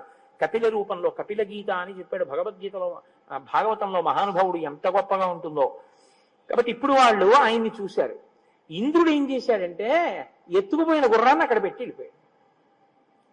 ఇప్పుడు వీళ్ళందరూ దాన్ని చూడగానే హయం చతస్య దేవస్య చరంతం అవిదూరత ప్రహర్షమతులం ప్రాప్త సర్వాతే రఘునందన తేతం హయహరం జ్ఞాత్వా క్రోధపర్యాకులేక్షణా ఖనిత్రలాంగలధరా నానావృక్షశిలాధరా. వాళ్ళు ఆ గుర్రాన్ని చూశారు, కపిల మహర్షిని చూశారు. వెంటనే వాళ్ళకి క్రోధం వచ్చేసింది. ఇదే మహోత్సాహం. యుక్త విచక్షణ లేదు. వినదగునెవ్వరు చెప్పిన వినినంతనవేగ పడక వివరింపదగున్. కనికల్ల నిజము తెలిసిన మనుజుడటో నీతిపరుడు మహిళో సుమతి. వీళ్ళు కపిల మహర్షిని చూశారు, గుర్రాన్ని చూశారు. సంతోషం వచ్చేసింది, ఎందుకని గుర్రం కనబడింది. చాలా క్రోధం వచ్చేసింది, ఎందుకని వీనే ఎత్తుకుపోయాడు. ఎంత కష్టపడ్డానరా మనం, భూమినంతా తమే ఇంతసేపు యాగమాగిపోయింది, మన గుర్రాన్ని ఎత్తుకొచ్చి ఇక్కడ కట్టుకుంటాడా. అంతే, నాగళ్ళు, గుణపాలు, తవ్వుతున్న పారలు, చెట్లు, కొమ్మలు అన్ని పట్టుకుని పట్టండి కొట్టండి చంపండి అంటూ కపిల మహర్షి మీదకి పరిగెత్తారు. ఆయన కళ్ళు తెరిచి చూశాడు ఇలాగా. వీళ్ళందరూ వచ్చి మీద పడిపోతున్నారు. మహాత్ములకు వేరు ఆయుధాలు ఉండవు, వాళ్ళ వాక్యే వాళ్ళ ఆయుధం. శ్రుత్వా తు వచనం తేషాం కపిలో రఘునందన రోషేణ మహతావిష్టో హుంకారమకరోత్తదా తతస్తేనా ప్రమేయేణ కపిలేన మహాత్మన భస్మరాశి కృతా సర్వే కాకుత్స సగరాత్మజా. కాకుత్స వంశంలో జన్మించిన ఓ రామ, ఏమైందో తెలుసా? వీళ్ళందరూ మీద పడిపోతుంటే అన్ని దిక్కుల నుంచి పాతాళ లోకంలోకి దిగిపోయిన వాళ్ళు 60,000 మంది కపిలుడి మీద పడ్డారు. ఆయన ఒక్కసారి కళ్ళు తెరిచి చూసి, ఏమిరా మీ అందరు ఇలా మీద పడుతున్నారని హుంకారమకరోత్తదా, హుం అని ఒక హుంకారం చేశాడు ఆయన కోపంతో. అని కళ్ళు పెద్దవి చేసి ఇలా చూశాడు కోపంతో. అంతే, భస్మరాశి కృతా సర్వే కాకుత్స సగరాత్మజా. 60,000 మంది బూది కుప్పలైపోయి కింద పడిపోయారు. ఇప్పుడు గుర్రం దొరికింది, తీసుకెళ్లేవాడు లేడు. అలా కూర్చునే ఉన్నాడు సగర చక్రవర్తి. చాలా కాలం అయిపోయింది, 60,000 మంది తిరిగి రాలేదు. చాలా జాగ్రత్తగా గమనించండి. అత్యుత్సాహము ఎంత ప్రమాదకరమో నేర్పుతున్నాడు రామచంద్రమూర్తికి. ఒక విషయాన్ని చేసే ముందు బాగా ఆలోచించి చెయ్యాలి. మీరు శ్రీరామాయణంలో తర్వాత గమనించండి, రామచంద్రమూర్తి మీద ఈ కథ ఎంత ప్రభావాన్ని చూపిస్తుందో మీకు తెలుస్తుంది. కిష్కింధకాండ వస్తుంది మీకు ఎదర. అందులో అన్ని దిక్కులకి వానరాల్ని పంపిస్తూ ఉంటాడు. అన్ని దిక్కులకి వానరాల్ని పంపిస్తున్న రాముడు అలా వింటూ కూర్చున్నాడంతే. ఎవ్వరితో ఆయన ఏం మాట్లాడలేదు. దక్షిణ దిక్కుకు వానరాల్ని పంపించేటప్పుడు హనుమని వెనక్కి పిలిచి, సుగ్రీవుడు కౌగులించుకుని నీ మీదే ప్రతిష్ట ఆధారపడింది, నీ వల్లే ఈ పని జరగాలి అన్నారు. ఉంగరం తీసి ఆయనకి ఇచ్చారు. వెళ్ళిన వాళ్ళందరికీ ఓడికి తువ్వాలు, ఓడికి పంచి అలా ఇచ్చి పంపించలేదు. బాగా ఆలోచించగలిగినటువంటి ప్రజ్ఞ ఎక్కడి నుంచి వచ్చిందంటే విశ్వామిత్రుడు చెప్పిన మాటల్లోంచి వచ్చింది ఆ విచారణ. బాగా విని మాట్లాడడం తప్ప ఏదో గర్వంగా మాట్లాడేసేయడం కాదు. తక్కువ మాట్లాడడం, అవతల వాళ్ళు మాట్లాడుతున్నది బాగా విని గమనించగలగడం. మాట దేనికి అంటే అవతల వాడి ఆర్తిని ఆవిష్కరిస్తున్న సాధనం. కాబట్టి విషయాన్ని మీరు పట్టుకోవాలి ఆ మాట్లాడేటప్పుడు. అందుకే అతిగా మాట్లాడకూడదు, అతిగా వినకూడదు. వినడం అంటే వినడానికి సమయం ఇచ్చి వినాలి. ఆ వినేటప్పుడు శ్రద్ధతో వినాలి. విని మీరు ఆ పనికి సాయం చెయ్యాలి. అలా ఉండాలి. మీకు రాముడి జీవితం అంతా అంతే. ఇదే మనకి ఇవ్వాల లోపం. అతిగా మాట్లాడడం, అతిగా వినడం, రెండింటి వల్ల మాట్లాడడంలోనూ శౌచం ఉండదు, వినడంలోనూ శౌచం ఉండదు. కాబట్టి విన్నది గుర్తుండదు, తిరిగి ఉపకారం చేయడు. మాట్లాడింది గుర్తుండదు, కాబట్టి అన్న మాటకి నిలబడడం. కాబట్టి రెండు విధాలుగాను దౌర్భాగ్యమే సంక్రమించింది. ఇప్పుడు ఆ పీటల మీద ఉండిపోయినటువంటి సగర చక్రవర్తి చాలా కాలం చూసి చూసి చూసి చూసి నీ పినతండ్రులు తిరిగి రాలేదయా ఎందుచేతనోనని మనవడైన అంశుమంతుణ్ణి పిలిచాడు. నాయన అంశుమంతుడా, నువ్వు వెళ్ళి చూసిరా ఎక్కడేమైందో అన్నాడు. ఈయన బయలుదేరాడు. అన్ని వేపుల నుంచి కిందకి దిగాడు. ఆ ఏనుగులు కనపడ్డాయి, ప్రదక్షిణం చేశాడు, నమస్కారం చేశాడు, కుశలం అడిగాడు. నాకు మార్గం చెప్పండి అని ప్రాధేయపడ్డాడు. అవి సంతోషించి నాయన నీకు మార్గం దొరుకుతుంది అన్నాయి. అంటే పెద్దలు కనపడినప్పుడు వాళ్ళని ఆశ్రయించి అభ్యర్థించవలసినటువంటి విధానంలో మాట్లాడిన మాటల చేత తృప్తి పొంది దిగ్గజములు ఆయనకి సహాయం చేసి ఇప్పుడు ఆయనకి కపిలాశ్రమం కనపడింది. ఆ కపిలాశ్రమం దగ్గరికి వెళ్ళాడు. వెళ్ళేటప్పటికి గుర్రం కనపడింది. 60,000 బూడిద కుప్పలు కనపడ్డాయి. బూడిద కుప్పలు అంటే బూడిద కుప్పలు, పుర్రెలు, ఎముకలు కూడా ఉంటాయి కదండి. కాబట్టి 60,000 బూడిద కుప్పలు అంటే ఖచ్చితంగా మా పినతండ్రులవే తెలిసిపోయింది. అరే రే రే రే రే 60,000 మంది బూడిదైపోయారు. ఎందుకు అయిపోయారో తెలియదు. ఇప్పుడు మీరు బాగా గుర్తుంచుకోవాలి, ఒక గొప్ప విషయాన్ని గుర్తుపెట్టుకోవాలి. రామాయణంలో ఇది పట్టుకున్నాడు రాముడు. ఇది సారం. గుర్రాన్ని తీసుకుని వెళ్ళిపోవడమా, బూడిదల కుప్పలు కనపడ్డాయని ఏడుస్తూ కూర్చోవడమా? ఏం చేయాలండి? గుర్రాన్ని తీసుకుని వెళ్ళిపోవాలి. అశ్వమేధయాగం ముందు పూర్తవాలి కాబట్టి. అదే చేయలేదు అంశుమంతుడు. ఆయన ఏం చేశాడో తెలుసా అండి? 60,000 మంది బూడిద కుప్పలై పడిపోయారు. ఎప్పుడు పడిపోయారో తెలియదు. కాబట్టి వీళ్ళ ప్రేతాత్మలు తిరుగుతుంటాయి. ఇంకా వీళ్ళకి జలతర్పణం అవ్వలేదు కాబట్టి దాహంతో ఉంటారు పితృదేవతలు. వాళ్ళు తాగేది నీళ్లే పాపం. అందుకని ఆ నీళ్ళు ఇచ్చిన వాడు లేడు వీళ్ళకి. నేను కొడుకునవుతాను. ఎందుకని అంటే మరి పినతండ్రులే కదా. అందుకని చెప్పి నేను ఇప్పుడు తండ్రులు కాబట్టి వీళ్ళకి జలతర్పణం ముందు చేయాలి. ఇది విహిత కర్తవ్యం. ఇంకో 2 రోజులు కూర్చుంటాడు. ఇన్నాళ్ళు కూర్చున్నాయన పీటల మీద. ముందు నేను పట్టుకెళ్ళి జలతర్పణం ఇవ్వాలి. అందుకని ఆయన గబగబా నీళ్లు ఎక్కడున్నాయని వెతికాడు. ఎక్కడా కనపడలేదు. ఆఖరికి ఎక్కడ నీళ్లు కనబడ్డాయి. ఇప్పుడు ఆయన నీళ్లు తేవడం కోసం అని చెప్పి పరిగెత్తాడు. పరిగెడితే గరుత్మంతుడు వచ్చాడు, మేనమామ. వచ్చి ఆయన అన్నాడు, కపిలేనా ప్రమేయేన దగ్ధాహిమే మహాబలా సలిలం నార్హసి ప్రాజ్ఞ దాతుమే శాంహి లౌకికం గంగా హిమవతో జ్యేష్ఠ దుహితా పురుషర్షభ తస్యాం కురు మహాబాహో పితॄణాం తు జలక్రియాన్ భస్మరాశి కృతాన్ ఏతాన్ ప్లావయే లోకపావని తయా క్లిన్నమిదం భస్మ గంగయా లోకకాంతయా షష్ఠిం పుత్ర సహస్రాణి స్వర్గలోకం నయిష్యతి సుపర్ణవచనం శ్రుత్వా శోంశుమానతివీర్యవాన్ త్వరితం హయమాదాయ పునరాయాన్ మహాయశాః. ఆ వచ్చినటువంటి గరుత్మంతుడు అన్నాడు, నాయనా మేనల్లుడా, నువ్వు తొందరపడి పరిగెత్తుకెళ్ళి నీళ్లు తీసుకొచ్చి జలతర్పణం చేద్దాం అనుకుంటున్నావు. నీ పితృదేవతలకి అంటే ఈ చనిపోయినటువంటి పినతండ్రులకి ఈ భూమిలో ఉన్నటువంటి నీళ్లు తీసుకెళ్లి పితృతర్పణం చేసి నీళ్లు విడిచిపెట్టినా వాళ్ళకి ఆ నీళ్లు ముట్టవో. ఎందుకంటే ఈ నీళ్లు ఊర్ధ్వలోకాల్లోకి పితృదేవతలకి దగ్గరికి వెళ్లే లోపల ఆవిరైపోతాయి. కారణం ఏమిటో తెలుసా? మహాత్ముని యొక్క కోపాగ్ని జ్వాలలకి మరణించారు. అలాంటి వాళ్ళకి ఈ లోకంలో జలతర్పణం ఇవ్వడం కూడా కలరదు. వాళ్ళు అలా దాహము పడుతూ అలా పడుండడమే.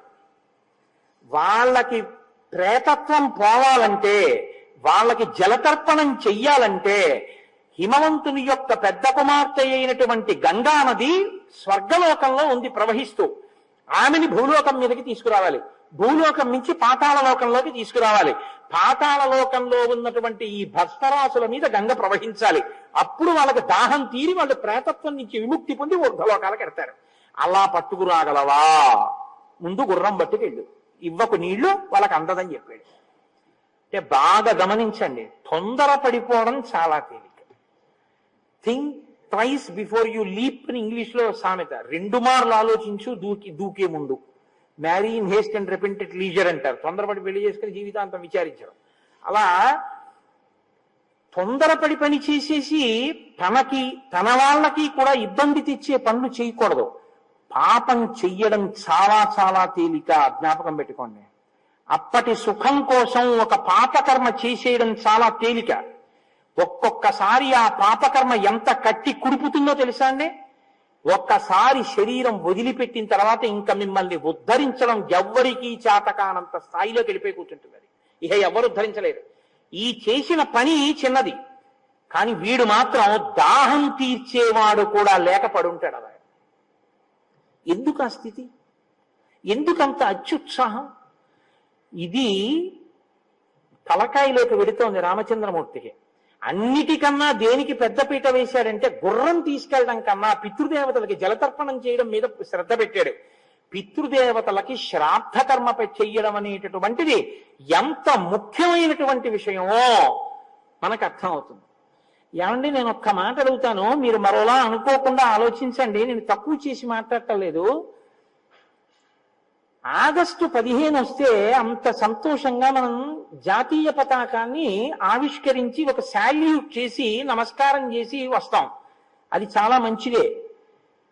జన్మనిచ్చినటువంటి తండ్రి కష్టపడి పెంచి పెద్ద చేసి శరీరం విడిచిపెట్టిన రోజు గుర్తు పెట్టుకుని ఒక్క 20 రూపాయలు పెట్టి స్వయం పాకం ఇప్పించుకునేటటువంటి స్థాయి తండ్రికి లేదండి.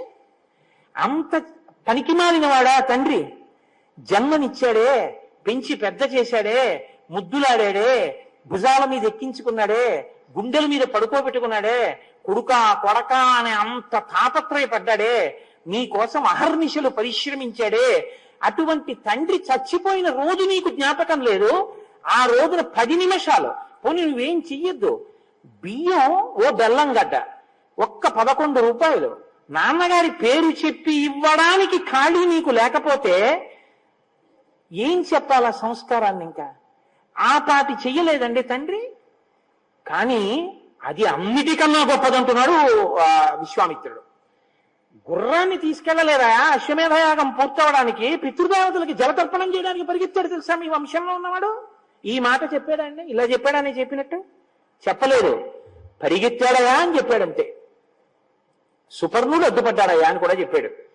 అంటే ఏమయ్యో, తొందరపడి తప్పు చేసేయడం తేలిక, కానీ ఇందులో ఎప్పుడూ ఉండిపోగా, ఇందులోంచి వెళ్ళాక నిన్ను ఏమీ ఉద్ధరించలేవు. ఈ భూమి మీద ఉన్నవేమీ ఉద్ధరించవు. కాబట్టి నీ కొడుకు మాత్రం ఏం చేస్తాడు? ఈ భూమి మీద ఉన్నవి పెట్టే చెయ్యాలి. ఈ భూమి మీద ఉన్నవేవి నిన్ను ఉద్ధరించలేని స్థితికి నువ్వు వెళ్ళి ఇందులోంచి విడిపోయిన తర్వాత దాహమో దాహమో అని అక్కడ పడి కొట్టుకుంటుంటే ఉద్ధరించడం అంటే ఎంత కష్టం అవుతుందో చూడండి. ఏకకాలమునందు శ్రీరామాయణంలో విశ్వామిత్ర మహర్షి రామచంద్రమూర్తిని ఎన్ని రకాలుగా దిద్దేస్తున్నారో చూడండి. మీరు కనపడుతోంది అలా దిద్దుతున్నట్టు ఏమన్నా? కానీ వింటున్నటువంటి రాముడి యొక్క మేధస్సులోకి వెడుతున్న ఈ విషయాలు. ఓ, పితృకార్యం అంటే ఇలా ఉంటుంది, ఇంత శ్రద్ధతో చెయ్యాలి. తండ్రి గారి శ్రాద్ధం అంటే, తల్లిగారి శ్రాద్ధం అంటే అంత గౌరవంగా అంత మర్యాదతో పెట్టవలసినటువంటి రోజు. చూశావా మా పితృదేవత, మా పెద్దవాళ్ళు ఎలా బతికారో చూశావా? తొందరపడితే ఎంత ఇబ్బందులు వచ్చాయో తెలుసుకుంటున్నాడు పిల్లాడు. ఏది నేర్పాలో ఆ సంస్కారం నేర్పుతున్నాడు, ఏది ఇవ్వాలో అది నిన్ను ఇచ్చేసాడు. నిన్నను యాక్సిలేటర్ బిగించాడు, ఇవాళ బ్రేకులు బిగిస్తున్నాడు. ఇప్పుడు ఆ కారు లోకానికి ఉపయుక్తం అవుతోంది. ఇదే నేను మీకు మనవి చేసింది ఉపోద్ఘాతంలో. కాబట్టి ఇప్పుడు సుపర్ణవచనం శ్రుత్వా శోంశుమాన్ అతివీర్యవాన్ త్వరితం హయమాదాయ పునరాయాన్ మహాయశాః. ఆయన గరుత్మంతుడి మాటలు విన్నాడు. ఓ, మా పితృదేవతలకి జలతర్పణం చేయడం కుదరదు, కాబట్టి ఇప్పుడు ఆ గుర్రాన్ని తీసుకుని వెళ్ళిపోయాడు. వెళ్ళిపోయి సగర చక్రవర్తితో చెప్పాడు, ఏమయ్యా, చెయ్యడం కుదరదు తాత. ఎందుచేతనంటే మా పినతండ్రులు ఇటువంటి వ్యగ్రతతో కూడిన మహర్షి తేజస్సు చేత మరణించారు, అందుకని నేనేం చెయ్యలేకపోయాను, జలతర్పణ చెయ్యలేదు, వద్దన్నాడు గరుత్మంతుడు. ఇదిగో గుర్రాన్ని తీసుకొచ్చాను, అశ్వమేధం పూర్తయిపోయింది. సగర చక్రవర్తి బతికున్నంత కాలం బాధపడుతూనే ఉన్నాడు. అయ్యయ్యో, ఎలాగరా, కొడుకులు 60,000 మంది చచ్చిపోయారు, వాళ్ళకి జలతర్పణ లేదు, ఎలా వాళ్ళను ఉద్ధరించడం, గంగను ఎలా తీసుకురావడం? కొన్ని వేల సంవత్సరములు పరిపాలించినంత కాలం దిగులుతోనే పరిపాలించాడు. ఎందుకు పట్టింది ఆ దిగులు పాపం? ఆయన తప్పు కాదు, వాళ్ళ అత్యుత్సాహం.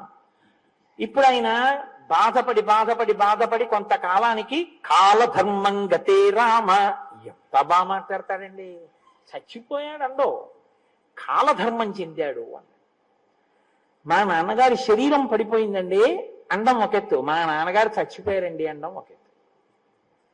చాలా గౌరవం ఉంటే మీరు అన్ని ఒక్కలా ఆయన కులాసాగా ఉన్నారండి అని అడగడం ఒకెత్తు. ఏమంటే నేను ఆ ఊళ్ళో ఉండేటప్పటికే వారికి 90 సంవత్సరాలు, వారు ఇప్పుడు కులాసాగా ఉన్నారా అని అడగడం ఒక ఎత్తు. నేను ఆ ఊళ్ళో ఉండేటప్పటికే ఆయనకి 90 ఏళ్ళు, ఆయన ఇంకా బతికున్నారా అని అడగడం ఇంకో ఎత్తు కదండి. మాటల చేత దేవతలు మన్నన చేసి వరంబులిత్తురున్. మీ మాట మీ సంస్కారాన్ని ఆవిష్కరిస్తుంది. కాబట్టి కాలధర్మంగతే రామ సగరే ప్రకృతి జనాహ. కాలధర్మం చెందాడయా. కాలంలో అందరూ ఏ ధర్మాన్ని చెందుతారో పంచభూతాల్లో సగర చక్రవర్తి కూడా అలా కలిసిపోయాడు. తర్వాత ఆయన కుమారుడైనటువంటి దిలీపుడు రాజ్యానికి వచ్చాడు. అంత ఖ్యాతి గణించినటువంటి దిలీపుడు కొన్ని వేల సంవత్సరములు ఈ భూమండలాన్ని పరిపాలించాడు. పరిపాలించినంత కాలం ఇదే బెంగ. అయ్యో, నా పితృదేవతల్ని ఎలా తరింప చెయ్యాలి, ఎలా ఆకాశంలోంచి ఆ గంగ వస్తుంది, ఎలా తీసుకురావడం, దీని గురించే చింతించి చెయ్యగలిగింది లేక దిలీపుడు కూడా శరీరాన్ని విడిచిపెట్టేశాడు. దిలీపుడు శరీరం పడిపోయిన తర్వాత ఆయన కుమారుడు భగీరథుడు రాజయ్యాడు. భగీరథుడు రాజయిన తర్వాత భగీరథుడు కొన్ని సంవత్సరములు పరిపాలన చేసిన తర్వాత మంత్రులు చెప్పారు, మీ ముందు వాళ్ళు పరిపాలన చేసినప్పుడు ఈ బెంగతోనే ఉన్నారు. ఇప్పటికీ మీ వంశంలో కొంతమంది పితృదేవతలు ప్రేతత్వం నుంచి విడుదల పొందలేదు, అలాగే ఉన్నారు దాహంతో. మీ వంశంలో వాళ్ళెవరూ చేయలేకపోయారు ఈ పని. ఆయన విన్నాడు. తప్పకుండా ఈ పని నేను చేస్తానన్నాడు. మీరు ఒకటి బాగా గుర్తుపెట్టుకోండి, తండ్రి అంటేనే మర్యాద లేనివాడు ఎక్కడో ముక్తాతల మీద గౌరవంతో ఏదైనా చేస్తాడా? వాడు చేసేది ఏమి ఉండదు. ఇప్పుడు రాజ్యానికి వచ్చిన వాడు హాయిగా రాజ్య సుఖాలు అనుభవించాలా. వాళ్ళ కర్మ అండి, అప్పుడేదో వాళ్ళు అలా అక్కర్లేని పనులు అన్నీ చేశారు, పోయారు, ఫోన్లు ఎదురు ఊసేందుకు ఇప్పుడు మనం పరిపాలన చేసుకుందాం ధర్మంగా అనొచ్చు. త్యాగం అంటే ఇది. తన కొరకు తాను బతకడం కాదు, తను ఎందులో పుట్టాడో ఆ వంశంలో వాళ్ళను ఉద్ధరించడం గొప్ప అనుకున్నాడు. రాజ్యాన్ని వదిలిపెట్టి అరణ్యానికి వెళ్ళిపోయాడు తపస్సు. రామ, ఆ భగీరథుడు మీ వంశంలో వాడు. రాముడు చెప్తున్నాడు, విశ్వామిత్రుడు వింటున్నాడు. రామచంద్రమూర్తి, ఓ, తన వంశకర్తల్ని ఉద్ధరించడం కోసం రాజ్యాన్ని విడిచిపెట్టి తపస్సు చేశారు మా వాళ్ళు. ఇదే రామచంద్రమూర్తి. భరతుడికి రాజ్యం కావాలంటే తీసేసుకోమను, నేను ఇటు నుంచి అరణ్యాలకు వెళ్ళిపోతానన్నాడు. మీకు శ్రీరామాయణంలో తర్వాత రామచంద్రమూర్తి యొక్క సత్యధర్మ నిష్టంతో వశిష్ఠ విశ్వామిత్రులు మాట్లాడిన మాటల్లోంచి వచ్చినదే. గురువు అంటే అది, గురువు వాక్ అంటే అలా ఉంటుంది, వినేవాడు ఉంటే. కాబట్టి ఇప్పుడు ఆయన గోకర్ణ క్షేత్రాన్ని చేరాడు. నేను తీర్థయాత్రకు వెళ్ళినప్పుడు ఈ గోకర్ణ క్షేత్రం గురించి బస్సులో క్విజ్ పెట్టుకుంటూ వెళ్ళాం కూడా, రామాయణము గోకర్ణ క్షేత్రము అని. ఆ గోకర్ణ క్షేత్రం చాలా గొప్పగా ఉంటుంది. శృంగేరి వెళ్ళేటటువంటి వాళ్ళకి ఆ గోకర్ణం, ఆ తర్వాత ఉడిపి, మూకాంబిక, ధర్మస్థలి, కుక్షి సుబ్రహ్మణ్యం, కుక్కి అంటుంటారు, కుక్షి సుబ్రహ్మణ్యం, శృంగగిరి, ఇవన్నీ ఒక చోటికి వచ్చేటటువంటి ప్రదేశాలు. అవి అక్కడికి వెళ్ళి గోకర్ణ క్షేత్రానికి వెళ్ళి తపస్సు చేశాడు. ఎటువంటి తపస్సుట? ఊర్ధ్వబాహు పంచతప మాసాహారో జితేంద్రియ తస్య వర్ష సహస్రాణి ఘోరే తపసి తిష్ఠిత. ఎవరో చేసినటువంటి పొరపాటు వంశంలో. ఈయన ఎంత కష్టపడుతున్నాడో చూడండి. ఊర్ధ్వబాహు, 2 చేతులు పైకెత్తాడు. పంచతప, 4 వైపులా గ్రీష్మ ఋతువులు అగ్నిహోత్రాన్ని పెట్టుకుని కన్నులు ముయ్యకుండా సూర్యుడి వంక అలా చూస్తూ ఉన్నాడు. దీన్ని పంచాగ్నిహోత్ర తపస్సు అంటారు. పంచతప మాసాహారో, నెలకి ఒక్కరోజే ఆహారం తిన్నాడు. జితేంద్రియ, ఇంద్రియములను గెలిచి నిలబడ్డాడు. తస్య వర్ష సహస్రాన్ని 1000 ఏళ్ల తపస్సు చేశాడు. ఘోరే తపసి తిష్ఠిత, ఘోరమైన తపస్సులో బ్రహ్మగారి గురించి అలా నిలబడ్డాడు. ఇప్పుడు చతుర్ముఖ బ్రహ్మగారు ప్రీతి చెందారు. అబ్బా, ఎంత ఘోరమైన తపస్సు చేస్తున్నాడు రా. ఆయన దిగొచ్చారు. భగీరథ మహాభాగ ప్రీతస్తేహం జనీశ్వర తపసాచ సుతప్తేన వరం వరయ సువ్రత. నాయన, నీకేం కావాలి? నీ తపస్సు చేత ప్రీతి చెందాను, నీకేం కావాలో కోరుకో, ఇస్తానన్నారు. ఆయన అన్నారు, గంగాయాహ సలిల క్లిన్నే భస్మన్యేషాం మహాత్మనాం స్వర్గం గచ్చేయురత్యంతం సర్వే మే ప్రపితామహాః దేయాచ సంతతిర్దేవ నావసీదేత్ కులంచనః ఇక్ష్వాకూణాం కులే దేవ ఏషమేస్తు వరపరః. మా ప్రపితామహులైనటువంటి వారు పితృ పితామహ ప్రపితామహ. ప్రపితామహులైనటువంటి వాళ్ళంటే ముత్తాతలు దాహం కూడా తీరకుండా ప్రేతత్వం విడవడానికి వీలు లేకుండా పడున్నారు. కపిల మహర్షి యొక్క ఆగ్రహ జ్వాలలకు భస్మరాశులై వాళ్ళ నుంచి గంగ ప్రవహించాలి. అందుకని స్వర్గలోకం నుంచి గంగని విడిచిపెట్టండి. ఇది నా మొదటి వరం. 2, ఏమి ప్రారంభమో తెలియదు కానీ మా ఇక్ష్వాకు వంశంలో ఎప్పుడూ సంతానం కోసం ఇబ్బందులు పడుతున్నారు. మా ఇక్ష్వాకు వంశం సంతానానికి ఇబ్బంది పడకుండా మా వంశము ఎప్పుడూ సంతోషంగా పుత్రపౌత్రాభివృద్ధిగా ఉండేటట్టుగా అనుగ్రహించవలసింది. అంటే చతుర్ముఖ బ్రహ్మగారు చూసి అన్నారు, తప్పకుండా ఇందులో ఒక వరం నేను నీకు ఇచ్చేస్తున్నాను. ఇక్ష్వాకు వంశంలో ఇంకా సంతానానికి ఇబ్బంది లేకుండా తప్పకుండా వంశం కొనసాగుతుంది, బిడ్డలు పుడతారు. కానీ నాయన గంగ ఆకాశంలోంచి పాతాళలోకంలోకి రావాలన్నావే, ఆ కోరిక నేను తీర్చలేను. ఎందుకో తెలుసా? గంగాయాః పతనం రాజన్ పృథివీన సహిష్యసి పృథివీన సహిష్యతి తాం వై ధారయితుం వీరనాన్యం పశ్యామి శూలినః. గంగ ఆకాశంలోంచి కాని భూమి మీద పడిందా, పాతాళలోకానికి వెళ్ళాలంటే ముందు భూమి మీద పడాలి. భూమి మీద కాని పడిందా, ఈ భూమి తట్టుకోలేదు, కదిలిపోతుంది భూమి. కాబట్టి భూమి యొక్క స్వరూపం పాడవకూడదు. కాబట్టి గంగని ఆకాశంలోంచి భూమి మీద పడు అని చెప్పడం కుదరదు. కానీ నేను నీకు ఒక మార్గం చెప్తాను. అలా పడాలి అంటే భూమి మీద నిలబడి గంగ పడుతున్నప్పుడు తల మీద పట్టి విడిచిపెట్టగలిగిన వాడు ఉండాలి. అలా పట్టి విడిచిపెట్టగలిగిన వాడు ఒక్కడే ఉన్నాడు ఈ సమస్త బ్రహ్మాండములో. వీరనాన్యం, ఇంకెవ్వడూ లేడు. పశ్యామి ఉన్నాడు, చూస్తున్నాను. ఎవడో తెలుసా? శూలినః, త్రిశూలం పట్టుకున్న మహాదేవుడు, త్రిపురాంతకుడు, త్రయంబకుడు, సదాశివుడు, పరమేశ్వరుడు, పరమశివుడు ఉన్నాడే, ఆయన పట్టుకుంటాడు. ఆయన కాని వచ్చి నిలబడ్డాడా, గంగ వచ్చి ఆయన తల మీద పడుతుంది. ఆయన తల మీద పడితే ఆయన తట్టుకోగలడు, భూమి కూడా తట్టుకోగలదు. ఆయన తల నుంచి కింద పడుతుంది. అందుకని పరమశివుడు వస్తే విడిచిపెట్టడం కుదురుతుంది. అంతకన్నా నేను ఏం చెప్పను, స్వస్తి అని లేచిపోయాడు. అంటే ఇప్పుడు ఏం చేయాలి? పరమశివుడిని అడగాలి కదా. ఎక్కడవుతుందిలే మన వల్ల, ఇప్పటికి 1000 ఏళ్ళు ఊర్ధ్వబాహు పంచతప మాసాహారో జితేంద్రియ, ఇంత తపస్సు చేశాం. మళ్ళీ ఇప్పుడు పరమశివుడి గురించి తపస్సు. ఇప్పుడు ఆయన కోసం తపస్సు చేస్తే ఆయన ఏమంటాడో, మళ్ళీ ఎందుకు వచ్చిన ప్రారంభం, వెళ్ళిపోతాను రాజ్యానికి, ఏదో ఒకటి సాధించానుగా అని వెళ్ళిపోవచ్చు. వెళ్ళలేదు. ఇది భగీరథ ప్రతిజ్ఞ అంటారు. నేను సాధించి తీరుతాను.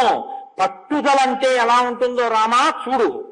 1000 ఏళ్ళు తపస్సు చేసి మళ్ళీ శివుడి కోసం తపస్సు చేస్తున్నాడు. మీ వంశంలో వాడే చెప్తున్నాడు రామచంద్రమూర్తికి. ఓ పట్టుదలంటే ఇలా ఉండాలన్నమాట, మొక్కలోని సాహసంతో ఉండాలన్నమాట. రాముడు నేర్చుకుంటున్నాడు, చెక్కుతున్నాడు విశ్వామిత్ర మహర్షి. మీరు 2వ కోణాన్ని కూడా చూస్తుండాలి, కేవలం రామాయణ కథ కింద వినేసేయకండి. కాబట్టి ఇప్పుడు మళ్ళీ వెళ్ళి పరమశివుడి గురించి తపస్సు మొదలుపెట్టాడు. ఊర్ధ్వబాహుర్నిలాలంబో వాయుభక్షో నిరాశ్రయ అచలస్థానువస్థిత్వా రాత్రిం దివమరిందమా. రాత్రి లేదు, పగలు లేదు, 2 చేతులు పైకి పెట్టి మాసాహారో, బ్రహ్మగారి గురించి తపస్సు చేసినప్పుడు నెలకోసారి ఆహారం తిన్నాడు. ఇప్పుడు ఆహారం లేదు. వాయుభక్షో, కేవలం గాలి తింటున్నాడు. నిరాశ్రయ, ఏమి ఆశ్రయం కూడా లేదు. అచలహ, కదలటం లేదు. స్థానువత్, బిగిసిపోయినటువంటి విగ్రహం ఎలా ఉంటుందో అలా నిలబడ్డాడంతే. నిలబడి 2 చేతులు పైకెత్తి తదేకంగా పరమశివుడి గురించి తపస్సు చేశాడు. చేస్తే అలాంటి తపస్సు 1 సంవత్సరం పాటు చేశాట. చేస్తే పరమేశ్వరుడు ప్రీతి చెందాడు. ప్రీతస్తేహం నరశ్రేష్ఠ కరిష్యామి తమాప్రియం శిరసాధారయిష్యామి శైలరాజసుతామహం. ఇది శంకరుడంటే. తండ్రితనం మహానుభావుడిది. ఆయన అన్నాడు, నీకేం కావాలి అని అడగలేదు. నాయన ప్రీతస్తేహం నరశ్రేష్ఠ, ఏమండి మీరంటే మాకు ఎంతో సంతోషంగా ఉంది, ఒకసారి కింద నించోండి, 1st ఫ్లోర్ లోంచి నీళ్లు వస్తామంటే నించుంటారా? పరమశివుడు అంటే అది. ఆయన అంత పితృహృదయం ఉన్నవాడు మహానుభావుడు. కాబట్టి తప్పకుండా నేను పట్టుకుంటానన్నాడు, అడగకుండా. రాజసుతామహం అన్నాడు. సరే వెళ్ళాడు. అసలు ఆ నిలబడినటువంటి భంగిమ ఆశ్చర్యంగా ఉంటుందండి. ఆ భంగిమ ఉపాసన యోగ్యం, అద్భుతం. రెండు కాళ్ళు పక్కకి పెట్టి రెండు చేతులు ఇలా నడుం మీద వేసుకుని ఇలా తల కొద్దిగా పైకెత్తి ఇలా జటాజూటాన్ని కొంచెం విస్తరించి పడు జటాజూటంలో అన్నట్టుగా ఇలా నిలబడి ఉంటాడు. విజయవాడ కనకదుర్గమ్మ దేవాలయంలో ఉంటుంది అటువంటి మూర్తి. ఇలా చూస్తూ ఉంటాడు. ఇలా ఆయన వెళ్ళి నిలబడ్డాడు. వచ్చి పడు అని చూసిందిట పైనుంచి గంగమ్మ.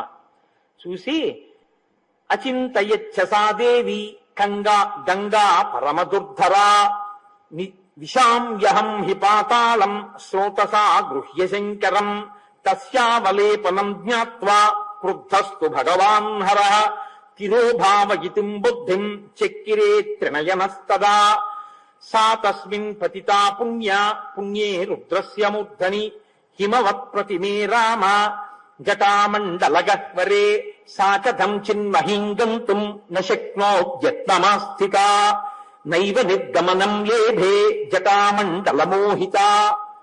ఆయన అలా నిలబడి పైకి చూస్తున్నాడు. గంగమ్మ పైనుంచి చూసిందిట. శంకరుడు నించున్నాడు, తపస్సు చేసి సాధించాడు, వెళ్ళు అన్నారు. ఇప్పుడు ఆవిడ ఒక విచిత్రమైన నవ్వు నవ్విందిట. నవ్వి అనుకుంది, పిచ్చాడు, ఏమిటో నన్ను పట్టుకుంటానని నించున్నాడుగా బ్రహ్మగారు అన్నారని వచ్చి నించుండిపోయాడు. ఏమిటో అనుకుంటున్నాడు. మొసళ్లతో, ఎండ్రకాయలతో, తాబేళ్లతో, పెద్ద పెద్ద పావులతో ఆకాశం నుంచి నేను పెద్ద ధారగా వెళ్ళి ఆయన జటామండలం మీద పడితే, తల మీద పడితే తల దిమ్మిక్కి కింద పడిపోతాడు. ఈడ్చేస్తాను పాతాళ లోకానికి. ఏమిటో నన్ను పట్టగలిగిన మొనగాన్ని అనుకుని చూస్తున్నాడు. ఇంతోటి జటామండలం విప్పాడనుకుంది. ఆయన అనుకున్నట్ట, చూశాట పరమేశ్వరుడు. హరకృత్థ. ఆయనకి తెలియదండి ఎవరి మనసులో ఏముందో. ఓహో నేను పట్టలేననుకుంటోంది అనుకుని ఒక్కసారి తన జటాజూటాన్ని పెంచి నించున్నాడు. ఆవిడ సాకథం చిన్మహీం గంతుం న శక్నోద్యత్నమాస్థితః నైవ నిర్గమనం లేభే జటామండలమోహిత. కొన్ని సంవత్సరాల పాటు ఆకాశంలోంచి పడిన గంగ పరమశివుని యొక్క జటాజూటంలో తిరుగుతూనే ఉంది. చుక్క నీరు కింద పడలేదు. అలా కట్టేశాడంతే. ఇప్పుడు అనుకుందిట గంగతో పాటు మొసళ్ళు, ఎండ్రకాయలు, తాబేళ్లు, చేపలు, పావులు, రాక్షసులు ఇన్ని అందులో పట్టేస్తున్నాయి. దీన్నండి స్తోత్రం చేశాడు రావణాసురుడు. నేను గంగానది సైకతంలో కూర్చుని విశ్వనాథుడి వంక చూస్తే జటాటవీగల జల ప్రవాహ పావిత స్థలే గళేవలం జలంబితాం భుజంగతుంగమాలికాం ఢమఢమఢమఢమన్ నినాదమడ్డమర్వయం చకార చండ తాండవం తనోతున శివ శివం జటాకటాహ సంభ్రమ భ్రమన్ నిలింప నిర్ఝరీ విలోల వీచి వల్లరి విరాజమానముద్ధని ధగద్ధగద్ధగద్ధగ జలల్లలాట పట్ట పావకే కిశోర చంద్రశేఖరే రతి ప్రతిక్షణం మమ అగర్వ సర్వమంగళా కళాకదంబ మంజరీ రస ప్రవాహ మాధురీ విజృంభణా మధువ్రతం స్మరాంతకం పురాంతకం భవాంతకం మఖాంతకం గజాంధకాంతకాంతకం తమంతకాంతకం భజేటు. అందులో చెప్తాడు, పరమశివుడు తాండవం చేస్తుంటే ఆ జటాజూటం ఇలా తిరుగుతుంటే అందులో గంగానది కూడా తిరుగుతుంటే బిందెలో నీళ్లు తిరుగుతున్నట్టుగా తిరిగేటటువంటి ఓ పరమశివ, గంగతో నిండినటువంటి ఆ జటాజూతంతో ఉన్నటువంటి నీ స్వరూపాన్ని నేను ఈ గంగానది సైకతంలో కూర్చుని నీ ఆలయ శిఖరం వంక చూస్తే కదా నిలింప నిర్జరీ నికుంజకోట రేవసం విముక్త దుర్మతి సదాశిరస్త మంజిలింబాల్ కదా నిలింప నిర్జరీ నికుంజకోట రేవసం విముక్త దుర్మతి సదా శిరస్య మంజలిస్తవన్ అంటాడు. నేను ఇక్కడ ఈ సైకతంలోంచి చూస్తుంటే నాకు సాకార రూపుడవై ఎప్పుడు కనపడతావో విశ్వనాథ అన్నాడు. అటువంటి గంగని పట్టి తాండవం చేసేటటువంటి పరమశివ స్వరూపం యొక్క గొప్పతనం ఏమిటో చూసింది గంగ. పడుతూనే ఉంది సంవత్సరాల పాటు. దేవతలందరూ వచ్చేశారు. యక్షులు, గంధర్వులు, కిన్నీరులు, కింపురుషులు అంతఃపురాం లాంటి విమానాలతో వచ్చి ఆకాశం అంతా నిండిపోయారట. ఏమాశ్చర్యం! అక్కడ భగీరథుడు, ఇక్కడ పరమశివుడు పడుతున్న గంగా చుక్క నీరు కింద పట్టలేదు. అలా పట్టేశాడు మహానుభావుడు. అహంకరించింది గంగా అని చూశాడు. భగీరథుడు మళ్ళీ తపస్సు చేశాడు. ఇంకా మనం ఏం చేస్తాం లేని వెళ్ళిపోలేదు. ఇది భగీరథ ప్రయత్నం అంటారు. మళ్ళీ తపస్సు చేశాడు. అయ్యా ఆవిడ అహంకారము బాగుంది, మీ కోపము బాగుంది, కట్టేశారు. మా పితృదేవతలు ఇప్పుడు తరిస్తారు, అయ్యా విడిచిపెట్టండి అన్నాడు. గంగమ్మ కూడా చిన్నబుచ్చుకుంది. ఏమో అనుకున్నాను శంకరుడంటే మహానుభావుడు తెలియక ఈయన జటామండలంలో నేను ఇలా ఉండిపోవలసిందే అనుకుంది. అప్పుడు ఆయన విడిచిపెట్టేశాడు గంగని జటాజూటంలోంచి. అంత నీరు, ఎంత ట్యాంక్ అండి అది, ఆ ఓవర్ హెడ్ వాటర్ ట్యాంకు, ఎన్నేళ్ల నుంచి పడినటువంటి గంగని పట్టినటువంటి స్టోర్ అంటే నిల్వ ఉందా నీరు, దాన్ని ఒక్కసారి విడిచిపెట్టేట జటామండలంలోంచి అన్ని వైపుల నుంచి విడిచిపెడితే హ్లాది నీప వన్నీ చైవ నలిని చ తథాపరా. తూర్పు దిక్కుగా హ్లాదిని, పావని, నళిని అనేటటువంటి 3 పాయల కింద గంగ ప్రవహించి వెళ్ళిపోయింది. అదే గంగ శుచక్షుశ్చైవ సీతా చా సింధుశ్చైవ మహానది. పశ్చిమ దిక్కుకి సుచక్షువు, సీత, సింధువు, మహానది అనేటటువంటి సింధువు అనేటటువంటి పేర్లతో పశ్చిమ దిక్కుకు పడింది.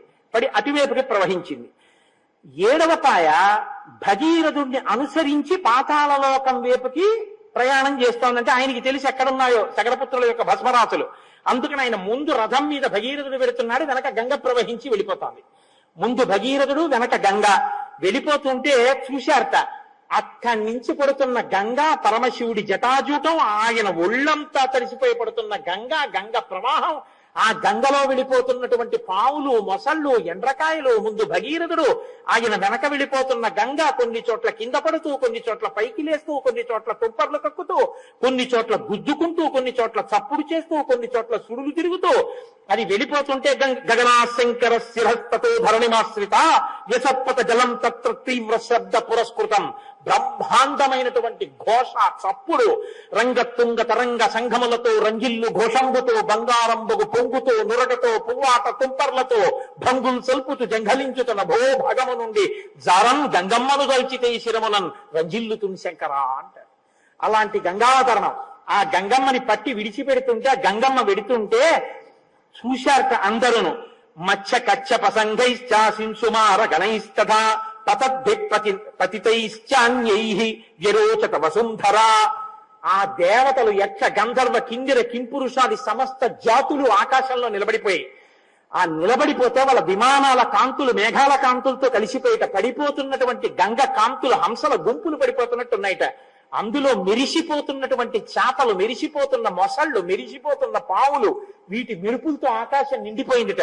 కింద పడిన గంగ వెళ్ళిపోతుంటే ఆ ప్రవాహపు కాంతులు, నురుగు, శబ్దం, కొన్ని చోట్ల వంకర్లు తిరుగుతోంది, పైకెక్కుతోంది, కింద పడుతోంది, ముంచెత్తుతోంది. వెళ్ళిపోతుంటే చూశారట, ఏమి అదృష్టం రా నిజంగానని. గగనాశంకరస్థిత తతో ధరణిమాశ్రితా. అప్పుడు వీళ్ళందరూ చూసి సామాన్యమైనటువంటి గంగావతరణం అని తత్వ దేవర్షి గంధర్వావసుధా తలవాసిన భవాంగపతితంతో యం పవిత్రమితి పస్పృశు. ఆ పాపాలు చేసి స్వర్గలోకం నుంచి కింద పడిపోయినటువంటి వాళ్ళు, పుణ్యం అయిపోయి కింద పడిపోయినటువంటి వాళ్ళు, పాపంతో ఉన్నటువంటి వాళ్ళందరూ సాక్షాత్ పరమశివుని యొక్క జటాజూటాన్ని, ఆయన శరీరాన్ని తాకి కింద పడుతున్న గంగ అని, అంత వేగంతో పడుతున్నటువంటి గంగలో తల పెట్టడం సాధ్యం కాదు కాబట్టి, తల వ్రక్కలైపోతుంది కాబట్టి నీళ్లు ముట్టుకుని అది అల్లుకుంటున్నారట. చల్లుకోగానే పాపరాశంతా దగ్ధమైపోయి మళ్ళీ వాళ్ళు విమానాల్లో ఊర్ధ్వలోకాలకు వెళ్ళిపోతున్నారట. ఊర్ధ్వలోకాల్లో ఉన్న వాళ్ళు ఇది చూసి, అమ్మ బాబో ఇటువంటి గంగ మనకి దొరుకుతుందా, ఇటువంటి సన్నివేశం దొరుకుతుందా, వెళ్ళి స్నానం చేద్దామని విమానాలు దిగిపోతున్నాయి, స్నానం చేస్తున్నారు, విమానాలు పైకి ఎక్కేస్తున్నాయి. ఏమి గంగావతరణం, ఏమి ప్రవాహం. ముందు భగీరథుడు, వెనక గంగా చూసి తీరాలని గంగా ప్రవాహానికి 2 పక్కల ఒడ్ల మించి ఎన్ని వేల రథాలు వెళ్ళిపోతున్నాయి. ఇన్ని రథాల సవ్వడి, ఇంత గంగా ప్రవాహం. ముందు భగీరథుడు వెనక్కి చూస్తూ, వచ్చేస్తున్న గంగని చూస్తూ సంతోషపడిపోతూ వెళ్ళిపోతున్నాడు. ఇలా వెళ్ళిపోతుండగా మహానుభావుడు అక్కడ ఉన్నటువంటి జహ్ను మహర్షి యజ్ఞ కవాటంలో యజ్ఞం చేసుకుంటున్నాడు. అనుకోలేదు ఈ గంగా ప్రవాహం ఒక్కసారి వచ్చి ఆయన చేస్తున్నటువంటి యజ్ఞ వాటాన్నంతటినీ కూడా, అంటే యజ్ఞ ప్రదేశంలో ఉన్నటువంటి ఆ కుటీరాల్ని, అగ్నిగుండాల్ని అన్నిటినీ ముంచెత్తి తనతో పాటు తీసుకెళ్లిపోయేటప్పటికి తతో హి యజమానస్య జహ్నోరద్భుత కర్మణః గంగా సంప్లవయామాస యజ్ఞవాటం మహాత్మనః తతో దేవాః సగంధర్వా ఋషయశ్చ సువిస్మితాః పూజయంతి మహాత్మానం జిహ్నుం పురుషసత్తమం గంగాంచాపి నయంతి స్మ దుహితృత్వే మహాత్మనః. ఆయన గంగ ఇంత ప్రవాహంతో వచ్చి యజ్ఞవాటాన్ని ముంచెత్తడంతో కోపం వచ్చి ఒక్కసారి ఆ గంగా అంతటిని ఆచమనం చేసి లోపలికి తాగేశాడు. ఇప్పటి వరకు ఆకాశంలో చూస్తున్న వాళ్ళు, గంగ వెంట పరిగెత్తుకొస్తున్న వాళ్ళు ఇలా చూసేటప్పటికీ గంగ లేదు, ఎండిపోయింది, మొత్తం భూమి. అయ్య బాబోయ్ ఇదేమిటి, జహ్ను మహర్షి ఇలా తాగేశాడు, చప్పుడు ఆగిపోయింది, వెనకాతల ప్రవాహం లేదు. భగీరథుడు ఇలా వెనక్కి చూశాడు, ఏమీ లేదు, భూమి హిమాలయాల వరకు. ఏమైపోయింది గంగని చూశాడు, జహ్ను మహర్షి లోపలికి బుచ్చేసుకున్నారు గంగని అన్నారు. అప్పుడు దేవతలు, యక్షులు, గంధర్వులు, కిన్నెరులు, కింపురుషులు, దేవతలు, భగీరథులు అందరూ వెళ్ళి జహ్ను మహర్షి కాళ్ళ మీద పడ్డారు. మహానుభావ, ఎంత కష్టపడి తీసుకొచ్చానో తెలుసా నా పితృదేవతల కోసం, పాతాళానికి తీసుకెడుతున్నాను, నువ్వు తాగేశావు. మహానుభావ, నా మీద కారుణ్యం వహించి విడిచిపెట్టవయ్యా, ప్రవాహానికి లక్షణం కదా ముంచెత్తడం, నన్ను క్షమించి విడిచిపెట్టన్నారు. తప్పకుండా విడిచిపెట్టేస్తానని చెప్పి తన కుడి చెవిలోంచి గంగధారనంతటిని వెళ్ళి వదిలిపెట్టేశాడు. జహ్ను మహర్షి యొక్క కుడి చెవిలోంచి పుట్టింది కాబట్టి తస్మాత్ జహ్నుసుతా గంగా ప్రోచ్యతే జాహ్నవీతి చ జగామచ పునర్గంగా భగీరథ రథానుగా. అంతే. ఇప్పుడు పరమశివుడు యొక్క తలమించి పడి ఇలా వచ్చి ఆయన నోట్లోకి తాగబడి మళ్ళీ ఆయన కుడి చెవిలోంచి విడిచిపెట్టబడి మళ్ళీ భగీరథుడి యొక్క రథాలుగా వెళ్ళిపోతుంది. ఇలా వెళ్ళిపోతున్నటువంటి గంగా ప్రవాహాన్ని చూసి ఇంకో అద్భుతం, చూడండి చూడండి ఆయన చెవిలోంచి ఎలా వచ్చేస్తుందో గంగ. ఆయన శరీరంలోంచి పుట్టింది కాబట్టి వీడికి జాహ్నవి అని పిలుద్దామన్నారట. జాహ్నవి జాహ్నవి అని అందరూ పువ్వులేసి పూజ చేశారు. ముందు భగీరథుడు మళ్ళీ సంతోషంగా వెళుతున్నాడు, మళ్ళీ గంగ వెళ్ళిపోతుంది. మళ్ళీ దేవతలు ఆశ్చర్యపోయారు, మళ్ళీ గంగ పరిగెత్తింది, మళ్ళీ అందరూ పరిగెత్తున్నారు, మళ్ళీ రథాలు, మళ్ళీ స్నానాలు, మళ్ళీ పైకి వెళ్ళేవాళ్ళు, మళ్ళీ కిందకి వెళ్ళేవాళ్ళు. గంగావతరణం అంటే అదో పెద్ద హడావిడితో కూడుకున్న విశేషం అండి. ఆఖరికి అందరూ కలిసి వెళ్ళారు. వెళ్ళి భగీరథుడు పాతాళలోకంలో పితృదేవతల యొక్క భస్మ రాసులు పడి ఉన్నటువంటి ప్రాంతం దగ్గరికి వెళ్ళి రథాన్ని పక్కకి పెట్టాడు. ఒక్కసారి ఈ గంగానది వచ్చి బూది పైకి రేగిపోయేటట్టుగా ఈ బూడిద కుప్పలన్నిటి నుంచి ప్రవహించింది. భస్మం యథా ప్లుతే రామ గంగాయా సలిలే నవై సర్వలోక బ్రహ్మ రాజానమిదబ్రవీత్. ఎప్పుడైతే ఈ బూడిద కుప్పల నుంచి ఒక్కసారి గంగ ప్రవహించిందో వాళ్ళందరికీ దాహం తీరిపోయి వాళ్ళ ప్రేతత్వం పోయి వాళ్ళందరూ స్వర్గలోకానికి వెళ్ళిపోయారు, 60,000 మంది. అప్పుడు పరిగెత్తుకుంటూ చతుర్ముఖ బ్రహ్మగారు హంసవాహనం ఎక్కి వచ్చాడు. నాయన, లోకంలో దుర్లభం, ఎవ్వరూ సాధించలేనటువంటిది, అత్యద్భుతమైనటువంటి కర్మ చేశావు.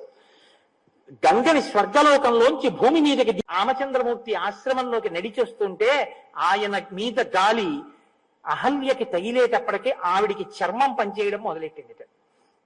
రామచంద్రమూర్తి పాదములకు పెట్టుకున్న మంజీరముల ధ్వని ఆవిడ చెవిలో పెడితే ఆవిడ చెవులు పనిచేయడం మొదలెట్టేట. ప్రభునేని నెత్తావి పరిమళించిన తోన ఆయన శరీరం మీద ఉండేటటువంటి సువాసన తగలగానే ఆవిడ ముక్కు పనిచేయడం మొదలుపెట్టింది. అప్పటి వరకు ఇంద్రియాలన్నీ లోపలికి వెళ్ళిపోయాయి.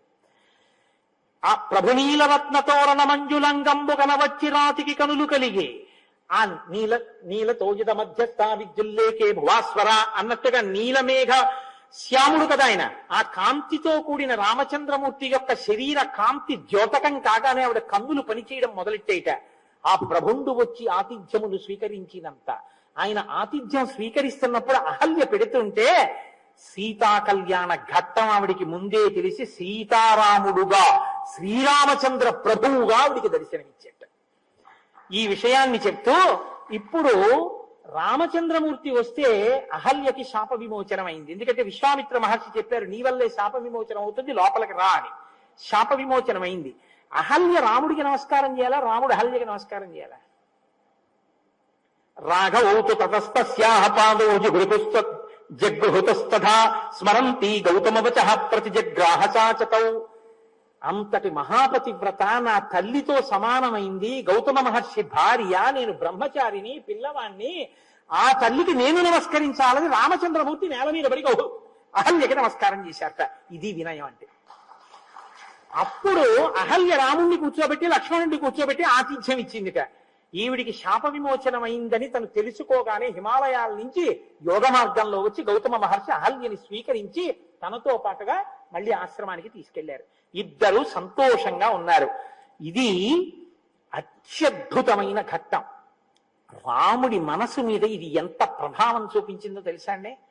వైవాహిక జీవితం అంటే ఇది. భార్యని ఉద్ధరించుకోవడం అంటే భర్త అలా ఉండాలి తప్ప అయిందానికి కాందానికి భార్యని అనుమానించేవాడు పురుషుడు ఎలా అవుతాడు? భార్య నిజంగా దోషభూయిష్ట అయినా ఉద్ధరించుకున్నవాడు భర్త. ఇది ఈ నమ్మకం ఆయన్ని ఏకపత్ని వ్రతుణ్ణి చేసింది. విశ్వామిత్రుడు చెక్కాడు రామచంద్రమూర్తిని. మనం ఆ జాతికి వారసులం. అటువంటి చోట విడాకుల కోర్టులు కేసులు చాలా దౌర్భాగ్యమైనటువంటి విషయం. అసలు ఈ జాతికి అది తెలియనే తెలియదు. కాబట్టి ఆ రామచంద్రమూర్తి అనుగ్రహం చేత అట్లాంటి ఇబ్బందులు లేకుండా మనందరం పరమ సంతోషంగా జీవితాలు గడిపేటటువంటి స్థితి, అభ్యుదయము మనకి కలుగుగాక. మన బిడ్డలు పవిత్రమైన జీవితాన్ని గడిపేటటువంటి అనుగ్రహం ఆ సీతారాములు కృప చేయుగాక. మీరు శ్రీరామాయణాన్ని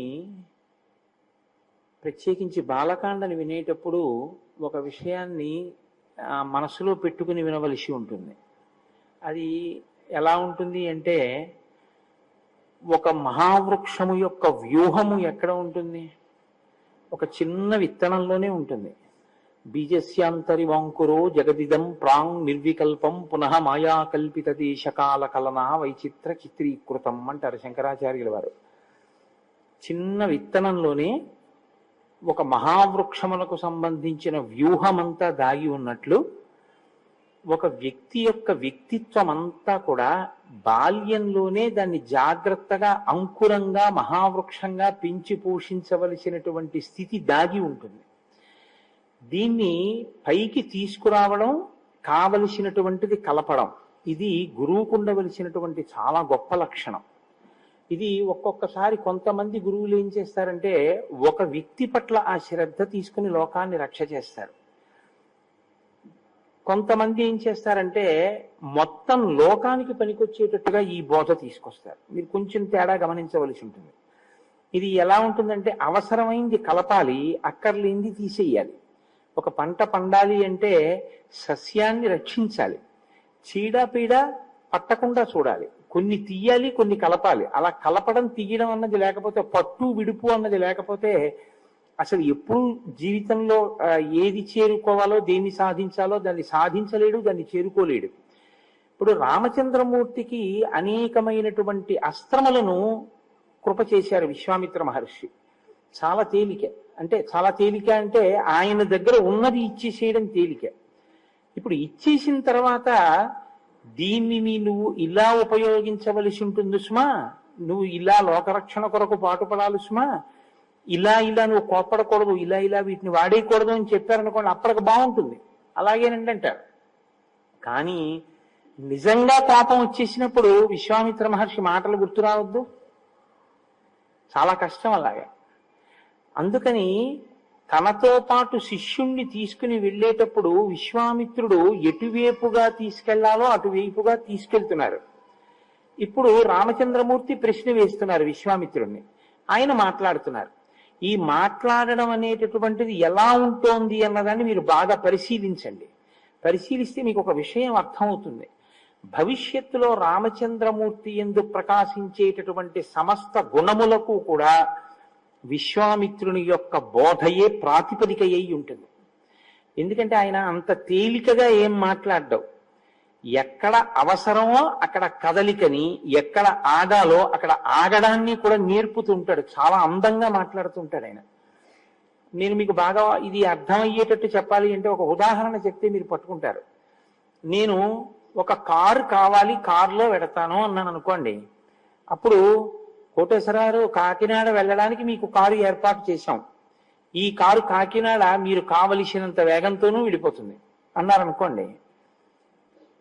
సరే, బ్రేకులు ఉన్నాయా అండి ఆ కార్కి, మధ్యలో ఎక్కడన్నా కావాలంటే ఆగుతుందంటే, ఎందుకంటే మీరు కాకినాడ కదా వెళ్ళడం, ఆ మధ్యలో ఆగడం ఎందుకు, అందుకని బ్రేకులు లేవు దానికి అన్నారనుకోండి. ఇప్పుడు ఆ కారు ఉపయోగం ఏమైనా ఉంటుందా? వేగము అన్నదానికి అర్థం ఏమిటంటే ఎక్కడ ఆగాలో అక్కడ ఆగేటటువంటి లక్షణం కూడా ఉండాలి, లేకపోతే అందులో భద్రత లేదు.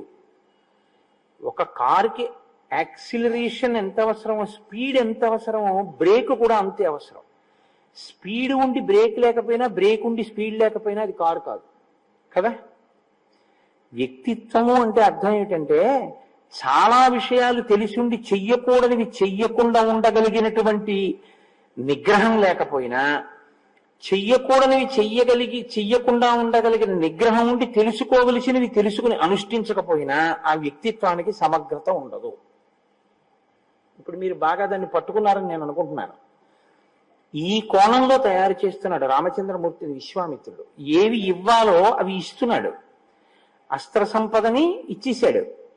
ఏది దేశకాలముల యందు చెయ్యాలో నేర్పుతున్నాడు. ఇప్పుడు చెయ్యకూడనివేవో అవి బాగా జ్ఞాపకం ఉండిపోయేటట్టుగా చెప్తున్నాడు. దేని యందు బాగా మనసు కుదురుకోవాలో దాన్ని ఉదాహరణతో చూపిస్తున్నాడు. ఇది విశ్వామిత్ర మహర్షి యొక్క ప్రజ్ఞ.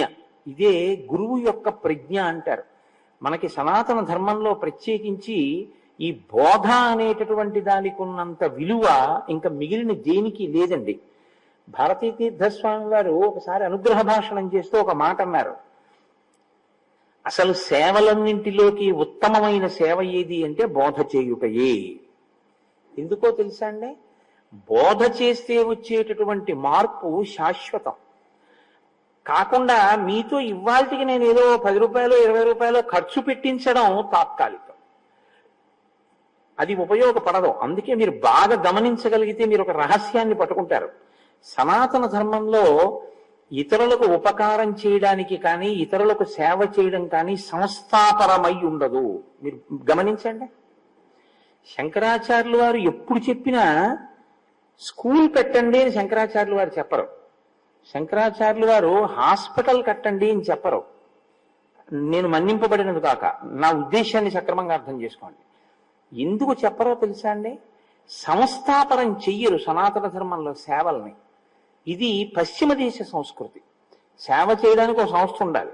మళ్ళీ ఆ సంస్థలో వాళ్ళందరూ ఒక చోట కూర్చోవాలి. వాళ్ళందరూ ఒక కప్పు కాఫీ తాగాలి. వాళ్ళు ఏదో మాట్లాడుకోవాలి. మేము ఇచ్చేవాళ్ళం, అవతల వాడు గుచ్చుకునేవాడు. మేము సేవ చేసేవాళ్ళం, వాడు సేవించుకునేవాడు. అది వాళ్ళ సిద్ధాంతం. ఇక్కడ అలా కాదు. జీవితంలో అంతర్భాగం పరోపకారం. అసలు పరోపకారం లేకుండా జీవితం ఇక్కడ లేదు. దానికి సంస్థాపనం చేయడం అన్నది ఉండదు. నా కుండలి, నా మకుటి, నా స్రగ్వి, నాల్పభోగవాన్, నా హస్తాభరణో, ఏది చూడండి మీరు. అందుకే అయోధ్య పట్టణంలో ఉండే ప్రజల యొక్క గుణములను వర్ణిస్తే నా దాత, అక్కడ దాత కానివాడు లేడు. ఇంకా సంస్థ ఎందుకండి?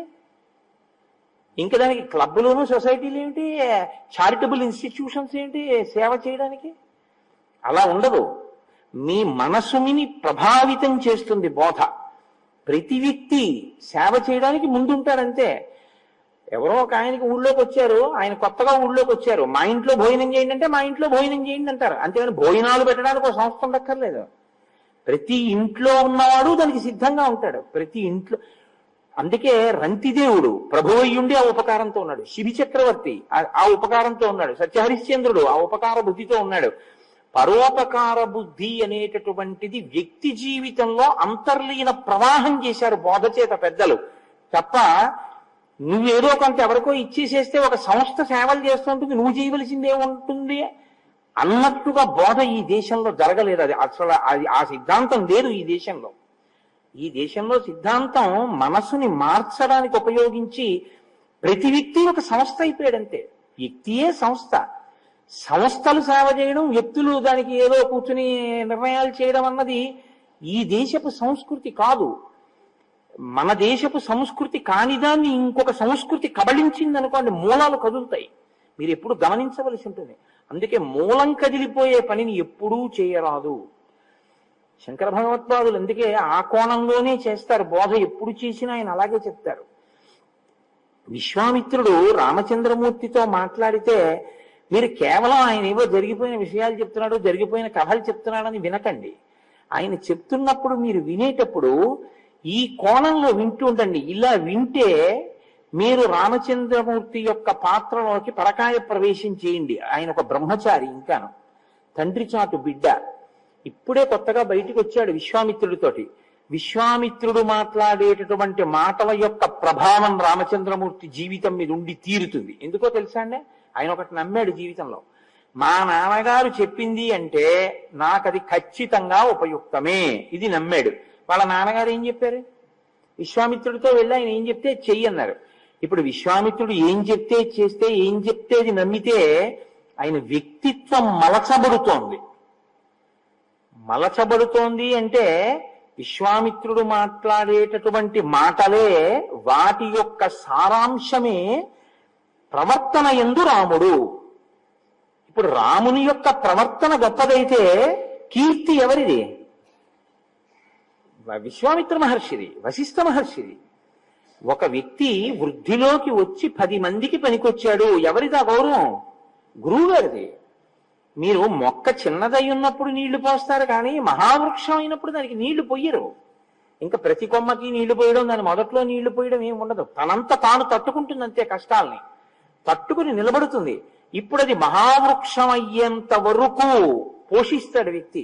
అప్పుడు ఇంకా మేకొచ్చి తినేనివ్వండి, కోతొచ్చి కొమ్మ విరిచేయనివ్వండి, దొంగలొచ్చి ఎక్కి కొమ్మలు కొట్టుకు పోనివ్వండి, తనని తాను మళ్లీ వృద్ధిలోకి తెచ్చుకోవడాన్ని ఆ చెట్టు నేర్చేసుకుంటుంది అంతే. అంతేగాని దానికి ఎవరింక రక్షకులు ఉండరు. మహావృక్షం కింద మలిచాడు విశ్వామిత్ర మహర్షి. ఇది మీరు బాగా పట్టుకోగలిగితే మన కర్తవ్యం ఏమిటో కూడా మనకు బోధపడుతుంది. ఇందులో 2 భాగములు ఉంటాయి. రాముణ్ణి విశ్వామిత్రుడు తయారు చేశాడు, అయిపోలేదు. మీరేం తయారు చేస్తున్నారు, నేనేం తయారు చేస్తున్నాను?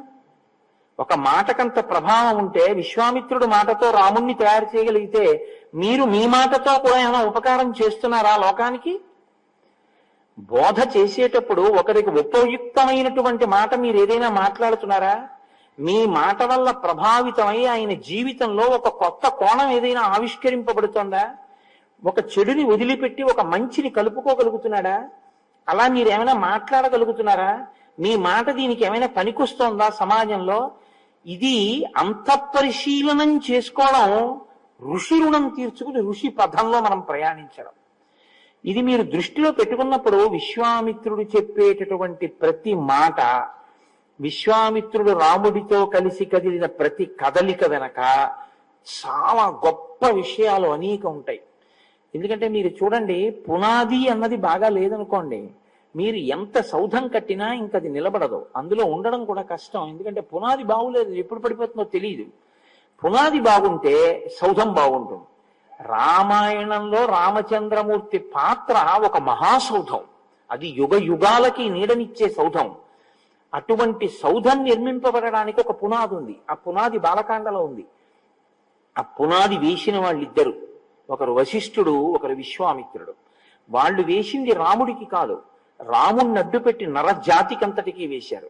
అందుకే రామాయణం ఎంతకాలం కావలసి ఉంటుంది అంటే, నరత్వం కావాలి అన్నంత కాలము రామాయణం కావాలి. నువ్వు నీ బిడ్డలకి ఏం మాట్లాడాలో తెలుసుకోవాలంటే రామాయణం చదువుకోవాలి. నువ్వు సమాజంలో వాళ్ళతో మాట్లాడడం ఎలా మాట్లాడాలో తెలియాలంటే నీకు రామాయణం తెలిసి ఉండాలి. నువ్వు నీ గురువు గారిని ఎలా గౌరవించాలో తెలియాలంటే నీకు రామాయణం తెలియాలి. నీ పూర్వీకుల్ని నువ్వు ఎలా గౌరవించి మాట్లాడాలో తెలియాలంటే నీకు రామాయణం తెలియాలి. నీకు రామాయణం తెలియని నాడు అసలు నీకు ఎవరి పట్ల గౌరవంతో ప్రవర్తించడం నీకు చేత కాదు. నీకేం తెలుస్తుందంటే ఎప్పుడు గుండెల మీద చెయ్యేసుకుని నా అంత వాడిని నేనని అహంకారంతో బ్రతకడం ఒక్కటే వస్తుంది.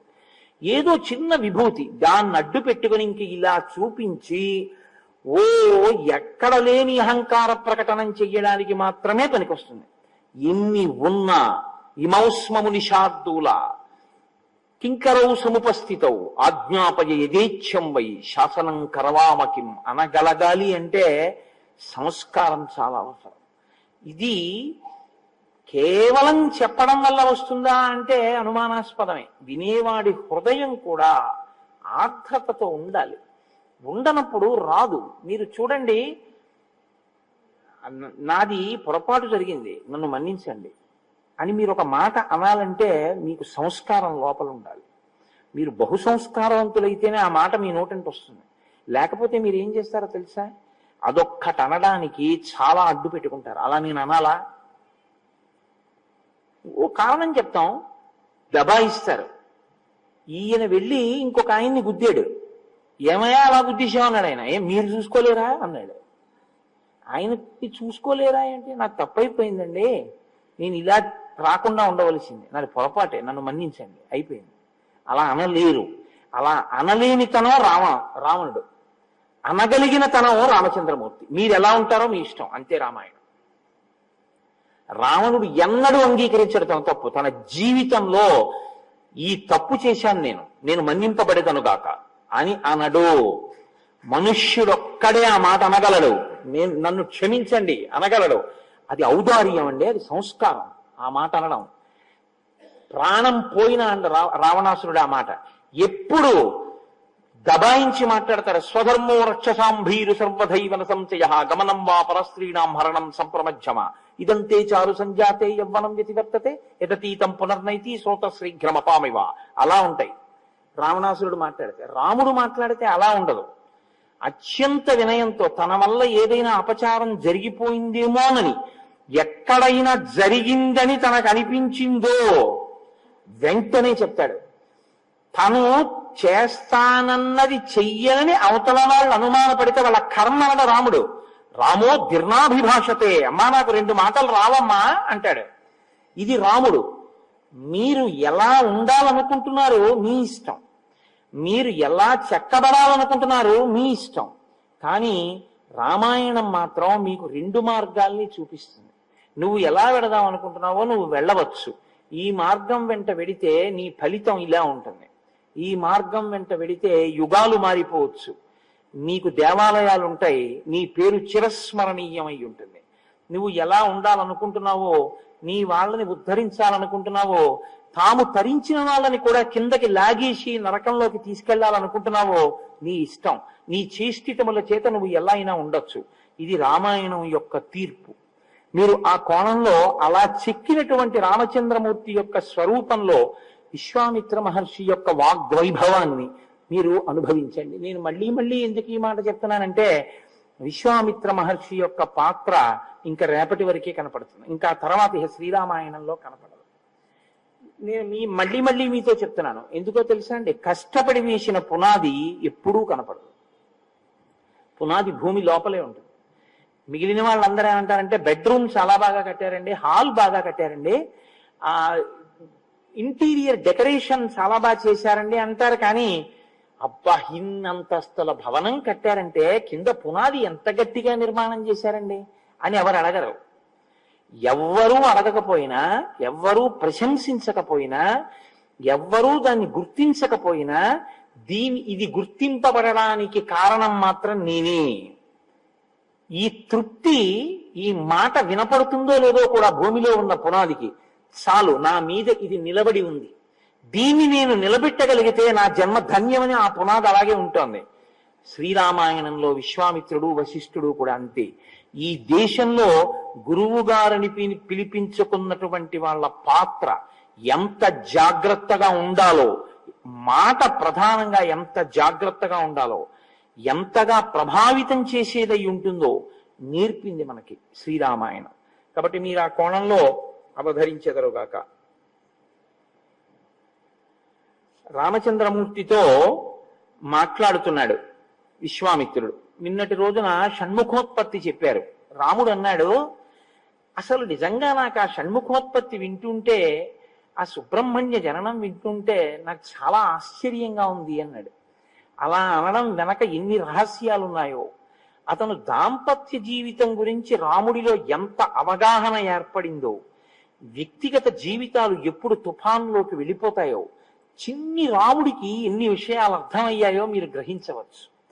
ఇప్పుడు అంటున్నాడు విశ్వామిత్రుడు, అయోధ్యాధిపతి శూర పూర్వమాసీన్ నరాధిప సకరో నామధర్మాత్మ ప్రజాకామ సచాప్రజ వైదర్భిదుహితా రామ కేశినీ నామనామత జ్యేష్ఠా సకరపత్నీ సా ధర్మిష్ఠా సత్యవాదిని అరిష్టనేమి దుహిత రూపేణ ప్రతిమా భువి ద్వితీయా సాగరస్యాసీత్ పత్ని సుమతి సంజ్ఞిత.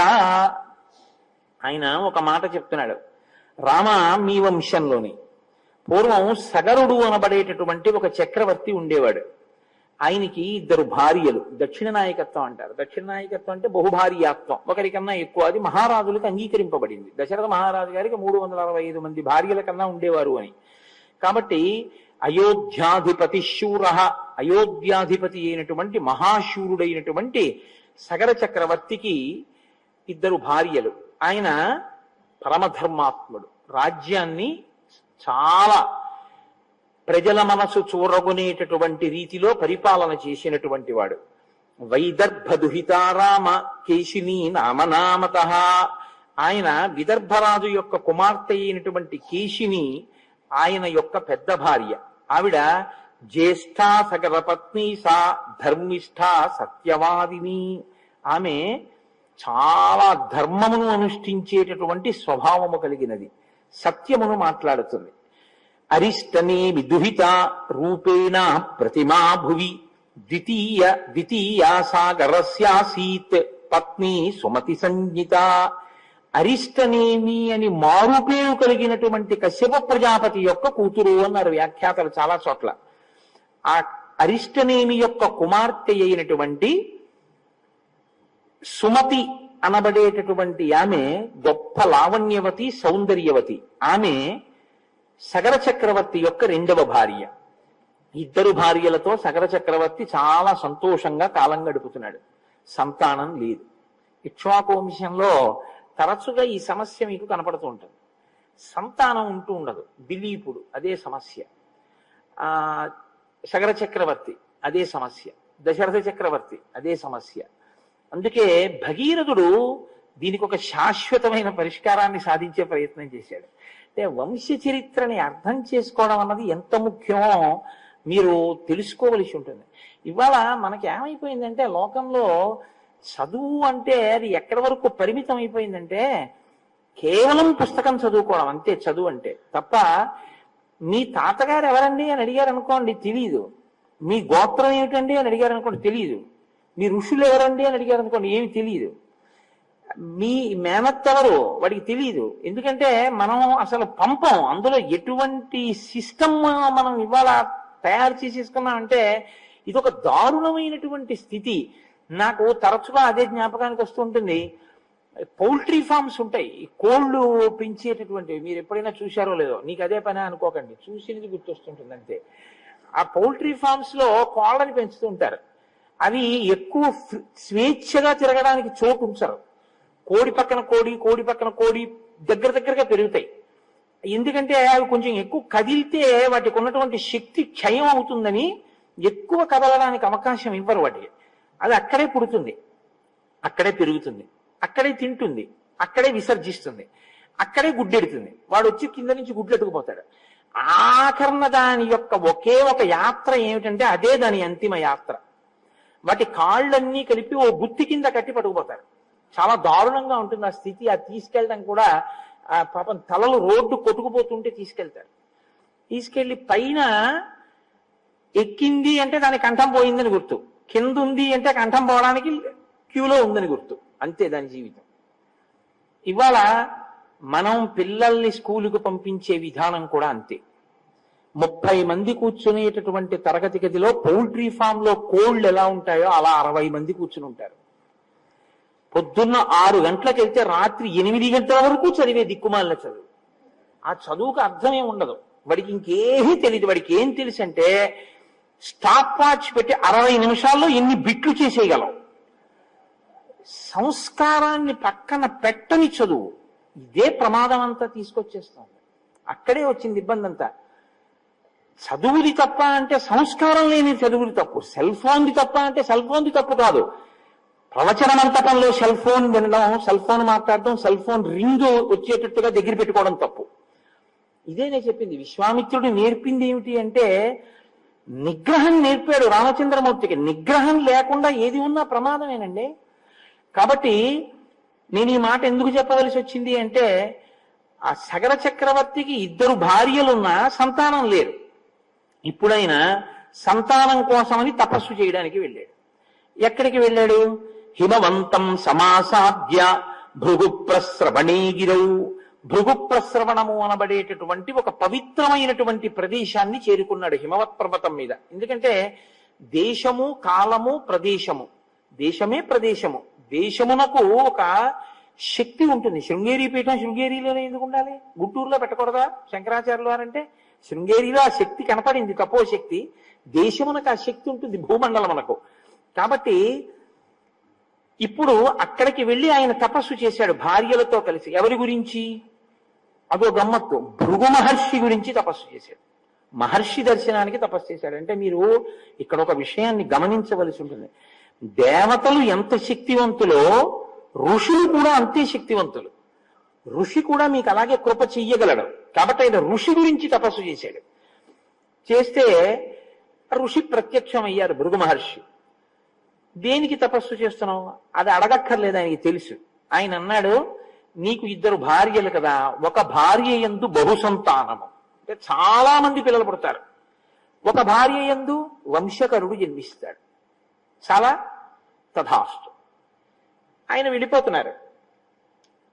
కుతూహలం అని ఒకటి ఉంటుంది లోకంలో. కుతూహలం అన్నది ఎందులోంచి వస్తుందో తెలుసా అండి?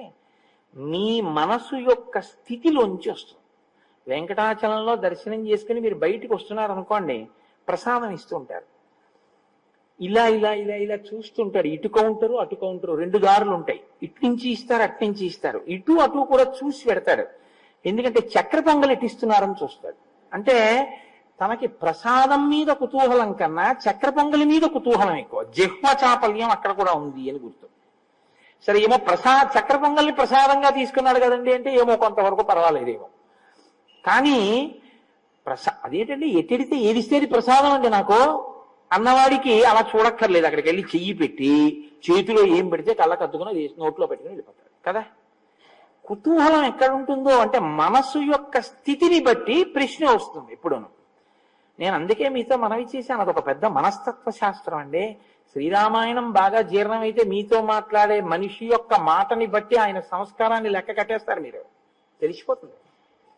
కాబట్టి ఇప్పుడు 2 భార్యలు అన్నారు. మాలో ఎవరికి వంశకరుడు, ఎవరికి బహుపుత్రులు? అంటే ఇద్దరికి ఏదో కోరిక ఉందిగా, ఇద్దరూ ఎక్కువ సంతానమే కావాలని కోరుకుంటే ఇబ్బంది, కానీ ఇద్దరికి ఏమో వేరు వేరు కోరికలు ఉన్నాయేమో. అంటే భృగు మహర్షి అన్నారు, ఆ గొడవ ఎందుకు మీకు, మీకెలా కావాలి అడగండి అన్నారు. మునేస్తువచనం శ్రుత్వా కేశినీ రఘునందన పుత్రం వంశకరం రామ జగ్రాహన్ నృపసన్నిధౌ. అంటే రాజసన్నిధిలోనే అడిగింది. అంటే రాజుగారిని వీళ్ళు ఏమండి అడగండి అడగండి, మాలో ఎవరికి ఎక్కువ మంది పిల్లలో, ఎవరికి ఒక్క పిల్లాడు పడతారో మీరు అడగండి అన్నారని గుర్తు కదా. మళ్ళీ భార్యల్ని తీసుకుని భృగు మహర్షి దగ్గరికి వెళ్ళి నిలబడి అడిగాడంటే ఏంటండి దాని అర్థం? కుతూహలమును ప్రదర్శించిరి. ఇప్పుడు భృగు మహర్షి మీరే అడగండి అన్నారు. అంటే పెద్ద ఆవిడండి, మునేస్తువచనం శ్రుత్వా కేశినీ రఘునందన. రఘునందన, ఓ రామ, రాముడికి చెప్తున్నాడు పిలిచి ఈ కథంతాను. ఆ ముని ఆమెని అడిగినప్పుడు నాకు వంశకరుడైనటువంటి ఒక్క కుమారుడు కావాలి అని అడిగింది. అందుకని మహర్షి అన్నారు, తథాస్తు, నీకు వంశకరుడైన కుమారుడు లభిస్తాడు. రెండో ఆవిడంది, షష్ఠిం పుత్ర సహస్రాణి సుపర్ణ భగినీ తదా మహోత్సాహాన్ కీర్తిమతో జగ్రాహ సుమతి సుతాన్. సుమతి 2వ భార్య. ఈవిడ చాలా చిత్ర విచిత్రమైనటువంటి స్థితిలో ఉంటాయి ఒక్కొక్కరి మనస్సు. ఆ మాటకి ఉండేటటువంటి అర్థాన్ని తెలుసుకోకుండా, దాని లోతుపాతులు పరిశీలనం చేయకుండా గబుక్కుని ఉత్సాహపడిపోతే అలాగే ఉంటుంది. షష్ఠిం పుత్ర సహస్రాన్ని, 60,000 మంది పిల్లలు నాకు కావాలండి, ఎక్కువ మంది పిల్లలు కావాలని. 60,000 మంది పిల్లలు. సుపర్ణ భగిని తదా, కశ్యప ప్రజాపతి కూతురు కాబట్టి గరుత్మంతుని చెల్లెలు. అందుకని సుపర్ణ భగిని తదా, గరుత్మంతుని చెల్లెలు సుమతి. మహోత్సాహాన్ కీర్తిమతో. మహోత్సాహాన్ అంటే, ఈ మహోత్సాహాన్ అంటే ఎటువంటిదంటే, ఈ పని చెయ్యి అన్నారు అనుకోండి, ఏమంటే అలా చేస్తే ఇబ్బంది వస్తుందేమో ఒకసారి ఆలోచించండి అని అనడు. ఒకవేళ ఎవరైనా ఇంకా చెప్దామన్నా అక్కడ ఉండడు. ఏమయ్యో ఆగ అలా వెళ్ళిపోతున్నట్టు, దానివల్ల ఇబ్బంది వస్తుందేమో అని మళ్ళీ ఏమైనా చెప్దాం అనుకున్నాం అనుకోండి, ఆయన అక్కడ ఉండడు, వెళ్ళిపోతాడు ఆ పని మీద. అత్యుత్సాహం అన్నమాట మహోత్సాహాన్. అంత ఉత్సాహం ఉన్నవాళ్ళు 60,000 మందిని. కీర్తిమతో, కానీ కీర్తిని గణిస్తారు, అంటే వాళ్ళ పేరు మీద అలా కీర్తి నిలబడిపోతుంది. అటువంటి వాళ్ళని నాకు కావాలి అని అడిగింది. రాస్తు ఆయనకి ఏముంది, మహానుభావుడు వాక్కు చేత ఇవ్వగలడు. ఇద్దరికి మీకు ఇలాగే నేను కటాక్షిస్తున్నాను, అలాగే మీకు సంతానం కలుగుతుంది అన్నారు. సరే, ఇద్దరు ఇంటికి వెళ్ళిపోయారు. వెళ్ళిపోయిన తరువాత సగర చక్రవర్తి భార్యలలో పెద్ద ఆవిడికి ఒక కుమారుడు కలిగాడు. ఆయనకి అసమంజసుడు అని పేరు పెట్టారు. రెండవ ఆమెకి ఒక పెద్ద పిండం ఒకటి పుట్టింది. ఆ పిండానికి తేనె పట్టుకు తేనెటీగలు ఎలా ఉంటాయో అలా 60,000 మంది చిన్న చిన్న చిన్న చిన్న పిల్లల యొక్క వ్యూహము దానికి అంటుకునుంది. దాదులు వీళ్ళని నీతి కుండల్లో పెట్టి పెంచి పెద్ద చేశారు. అంటే ప్రిమెచ్యూర్డ్ బర్త్ అన్నది రామాయణ కాలానికే ఉందిలో ఉంది. అందుకని 60,000 మందిని నీతి కుండల్లో పెట్టి పెంచి పెద్ద చేశారు. ఇప్పుడు ఈ 60,000 మంది పెద్దవాళ్ళు అయ్యారు, అసమంజసుడు పెద్దవాడయ్యాడు. అసమంజసుడు ఈ 60,000 మంది అన్నదమ్ములు కదండి అవుతారు, ఇద్దరు భార్యల బిడ్డలు కాబట్టి. బాగా జ్ఞాపకం పెట్టుకోండి, నేను ఎందుకు ఈ బంధుత్వం మీకు చెప్తున్నానంటే ఎదర చాలా అవసరం అవుతుంది ఇది. ఈ అసమంజసుడు ఒక పని చేస్తుండేవాడు. సరయూ నదిలో ఆడుకుందాం రండి పిలిచేవాడు పిల్లల్ని. వాళ్ళందరూ పిల్లలు కదా, సరే ఆడుకుందామని వెళ్ళేవారు. ఆయనకు ఒక అలవాటు, ఆడుతూ ఏం చేసేవాడంటే పిల్లల్ని తీసుకెళ్లి సరయూ నదీ తీరంలో ఉండేటటువంటి నీటిలో వాళ్ళకి ఊపిరి ఆడకుండా నొక్కి చంపేసేవాడు. వాళ్ళు గిలగిలగిలగిల తన్నుకుని చచ్చిపోతే రాజుగారి కొడుకు కదా, ఇంటికి వెళ్ళిపోయేవాడు. ఇది ఎంతకాలం ఓర్చుకుంటారు ప్రజలు? చెప్పి చూశారు రాజుగారికి. రాజు చాలా తీవ్రంగా మాట్లాడాడు, నువ్వు ఇలా చేయకూడదని చెప్పాడు. అది మనకి ఎందువల్ల తెలుస్తుందంటే ఆయనకి తర్వాత పెళ్ళైపోయి కొడుకు కూడా పుట్టాడు కాబట్టి మారాలి కదా. మారలేదనే అర్థం. కొడుకు పుట్టేశాడు, ఆ కొడుక్కి అంశుమంతుడు అని పేరు కూడా పెట్టాడు శకర చక్రవర్తి. అయినా అతను మారినట్టు కనపడదు, అతని పిల్లల్ని అలా చంపుతూనే ఉన్నాడు. అంటే ఒక్కొక్కడికి ఒక్కొక్క పైశాచికమైన ఆనందం. కాబట్టి ఏవం పాప సమాచార సజ్జన ప్రతిపాదక పౌరాణామహితే యుక్త పుత్రో నిర్వాసిత పురాత్. ధర్మం అంటే అది. ధర్మం అంటే 10 మంది బిడ్డలు పోయి ఏడుస్తుంటే నా పిల్లాడు సంతోషిస్తున్నాడని ఊరుకోవడం కాదు. ధర్మం ధర్మమే. కాబట్టి రాజు అన్నాడు, సజ్జన ప్రతిబాధక, సజ్జనుల్ని బాధిస్తోంది నా కొడుకు ప్రవర్తన, కాబట్టి వీడి ఊళ్ళో ఉండడానికి వీల్లేదని రాజ్య బహిష్కారం విధించాడు. నువ్వు నా దగ్గర ఉండకుండా వెళ్ళిపో అన్నాడు. అసలు తండ్రికి కొడుకు కనపడకుండా దూరంగా వెళ్ళిపోతున్నాడు అంటేనే చాలా బెంగ. అటువంటిది తండ్రి తనంత తానుగా కొడుకుని రాజ్య బహిష్కారం విధించాలి అంటే చాలా కష్టం. అది రాజే తలుచుకుంటే దాన్ని ఎలాగైనా సరే తిమ్మిని బమ్మి చేసి తన కొడుకే ఒప్పు అని నిరూపించవచ్చు. కానీ అది ఇక్ష్వాకు వంశంలో ఉన్నటువంటి చక్రవర్తుల లక్షణం కాదు. ధర్మం కోసం అవసరమైతే తన కొడుకుని విడిచిపెట్టాడు సగర చక్రవర్తి. జ్ఞాపకం పెట్టుకో. ఇప్పుడు ఏం చేస్తోంది ఇది రాముడి మీద గుర్తించండి. త్యాగం చెయ్యగలిగిన లక్షణాన్ని పెంచుతోంది. ఇదే నేను మీకు చెప్పింది. ధర్మం కోసం, ప్రజల కోసం అవసరమైతే కడుపున పుట్టినటువంటి కొడుకుని విడిచిపెట్టాడు. మా వంశంలో ఉన్నటువంటి పెద్ద ఆయన పూర్వీకుల యొక్క గౌరవం కోసం, ప్రజలకి రాజారాముడుగా తాను కూర్చుని ధర్మం కోసం అవసరమైతే సీతమ్మ తల్లిని దూరంగా పెట్టగలిగినటువంటి మనస్థితిని, అటువంటి వజ్రశక్తిని రామచంద్రమూర్తికి ఇచ్చినటువంటి శక్తి ప్రచోదనానికి బీజం ఎక్కడుందంటే విశ్వామిత్రుడి వాక్కులో ఉంది. ధర్మం కోసం ఎలా నిలబడాలో నేర్పాడు మహానుభావుడు. అందుకు చెప్తాడు, ఎక్కడ ఏ కథ చెప్పాలో చెప్తాడు. ఎంత అందంగా మాట్లాడతాడో చూడండి. అనుష్టుప్లో మాట్లాడతాడు, పెద్ద ఏం విశేషమైన వర్ణన చేయడు, ఒక్క మాట. కానీ అది జారిపోయింది అనుకోండి, ఆ మాట అది పట్టుకోలేదు అనుకోండి రాముడి వ్యక్తిత్వం దిద్దపడదు. గురువు నోటి వెంట వస్తున్నటువంటి మాట, ప్రతి మాటని పట్టుకోవడంలోనే అభ్యున్నతి ఉంటుంది. గురువు గారి పని ఏంగా మాట్లాడడమే పని అనుకుంటే శిష్యుడు ఉద్ధరణ పొందలేడు. ఏవం పాప సమాచార సజ్జన ప్రతిబాధక పౌరాణామహితే యుక్త పుత్రో నిర్వాసిత పురాత్. రాజ్యంలోంచి వెళ్ళగొట్టి ఆయన కొడుకైనటువంటి అంశుమంతుణ్ణి మాత్రం దగ్గర పెట్టుకున్నాడు. ఎందుకు పెట్టుకోవాలి అంటే, నువ్వు మీ అబ్బాయిని తీసుకుని అవతలపో అనలేదు. నువ్వు మీ అబ్బాయిని తీసుకుని అవతలపో అనడానికి అబ్బాయి చేసిన తప్పే ఉంది. మనవణ్ణి ఉంచుకున్నాడు. నేను కూడా మా నాన్నగారితో పోతానన్నాడు అనుకోండి, అయితే పోంటాడు. అలా అనలేదు వాడు. అంటే వాడు ధర్మాధర్మ విచక్షణ ఎరిగినవాడు, పిల్లవాడి స్థాయిలో ఉన్నవాడు. కాబట్టి నేను వాడంటున్నాను. మా నాన్నగారితో వెళ్తానని లేదు, మా తాతగారితో ఉంటానన్నాడు. అంటే తాతగారు బిడ్డని విడిచిపెట్టేస్తే మా నాన్నగారినే పంపించినా మా తాతగారి ధర్మనిష్ట అంత గొప్పది అని తాతగారి పక్కన మనవడు ఉండిపోయాడు. తండ్రి ఆ స్థితి, కొడుకు ఈ స్థితి, పైన తండ్రి తాతగారిది ఆ స్థితి, మధ్యలో ఉన్నవాడిది ఇంత విచిత్రమైన స్థితి. ఎందుకు వస్తాయి ఇలాగా? అదే కర్మ ఫలితాలంటే. ఎంత గమ్మత్తుగా ఉంటుందో చూడండి. మీరు అదొక్కటి పట్టుకుని ఎంతైనా విశ్లేషణలోకి వెళ్ళచ్చు.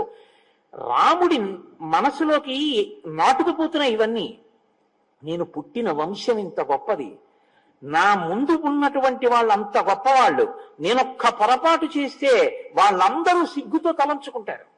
మా వంశంలో చెడ పుట్టాడు వీడు, వీడి వల్ల మేమందరం ధర్మాత్ములమై కూడా ఇలా తల దించుకు నిలబడుతున్నాం, వీడు మా వంశంలో పుట్టినందుకు అని వాళ్ళు బాధపడతారు. నేను అలా ప్రవర్తించకూడదు, మా తాత మా తండ్రులు గౌరవింపబడాలి, నన్ను చూసి సంతోషించాలి, మా రాముడు ఇటువంటి వాడు అని వాళ్ళు సంతోషించాలి. అబ్బా ఏమి అంశవంతుడు, ఏమి సగర చక్రవర్తి, ఏది చేస్తే ప్రభు రాజ్యంలోంచి పంపించేయచ్చు అంటే ఊరి క్షేమం కోసం అవసరమైతే తన కొడుకును వదిలేశాడు. తన కొడుక ఊరా అంటే ఊరే కొడుకు కాదు, ఇది ప్రభు అంటే.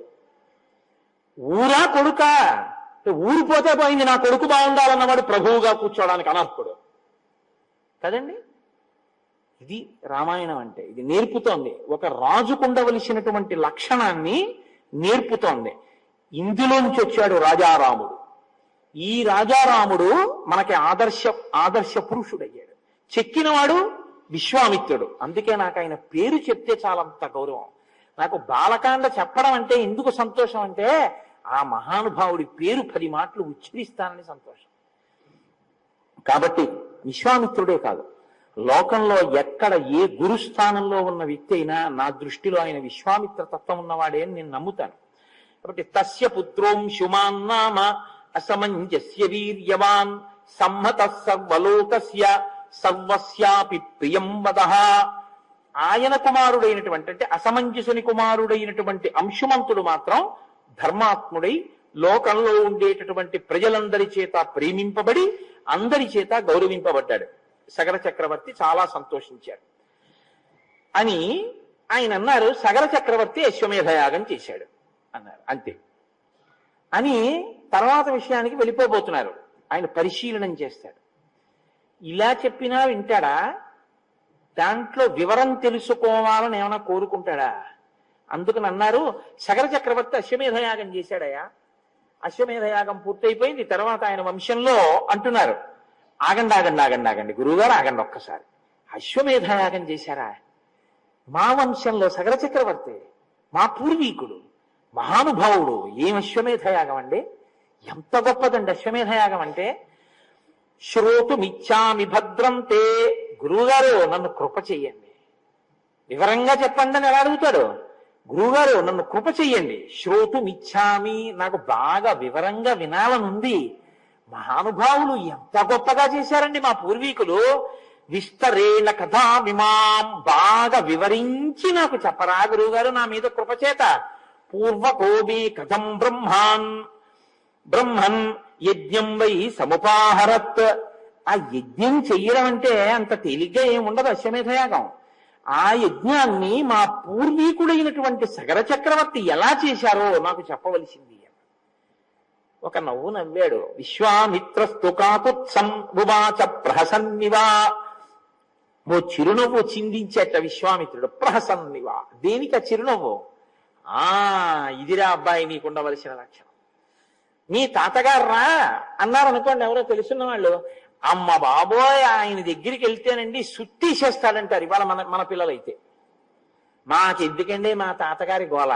అసలు తాతగారి గురించి నాయనమ్మ గురించి ఎంత లేకిగా మాట్లాడచ్చో, ఎంత పేరు పెట్టి పిలవచ్చో, ఎంత అసహ్యంగా ప్రవర్తించచ్చో ఆదర్శంగా డబ్బులిచ్చి మరీ చూపి. తండ్రి గురించి తెలీదు, తాత గురించి తెలీదు, తండ్రి గారు చేసింది తెలీదు, తాతగారు చేసింది తెలీదు. దేనికి నువ్వు ఇంకా నీ జన్మకి ప్రయోజనం? నేను మీకు ఒక యథార్థం చెప్తున్నాను. ఇవాళ నేను ఇక్కడికి రామాయణం చెప్పడానికి రావడానికి కారణం ఒక్కటే. హరిప్రసాద్ గారు నాతో కన్నులు నీరు పెట్టుకుని ఓ రోజున ఓ మాట చెప్పారు. రామచంద్రమూర్తి ఊరేగింపు వెళ్ళిపోతుంటే మా నాన్నగారు ఇంట్లోంచి చూసి పరమ సంతోషంగా బయటికి వచ్చి హారతిచ్చి లోపలికి వెళ్ళి కూర్చుని రామనామం చెప్పుకుంటూ శరీరం వదిలిపెట్టారండి. మా నాన్నగారికి అంత రామభక్తి కోటేశ్వరారు అని చెప్పుకుని కళ్ళమ్మన నీళ్లు పెట్టుకున్నారు.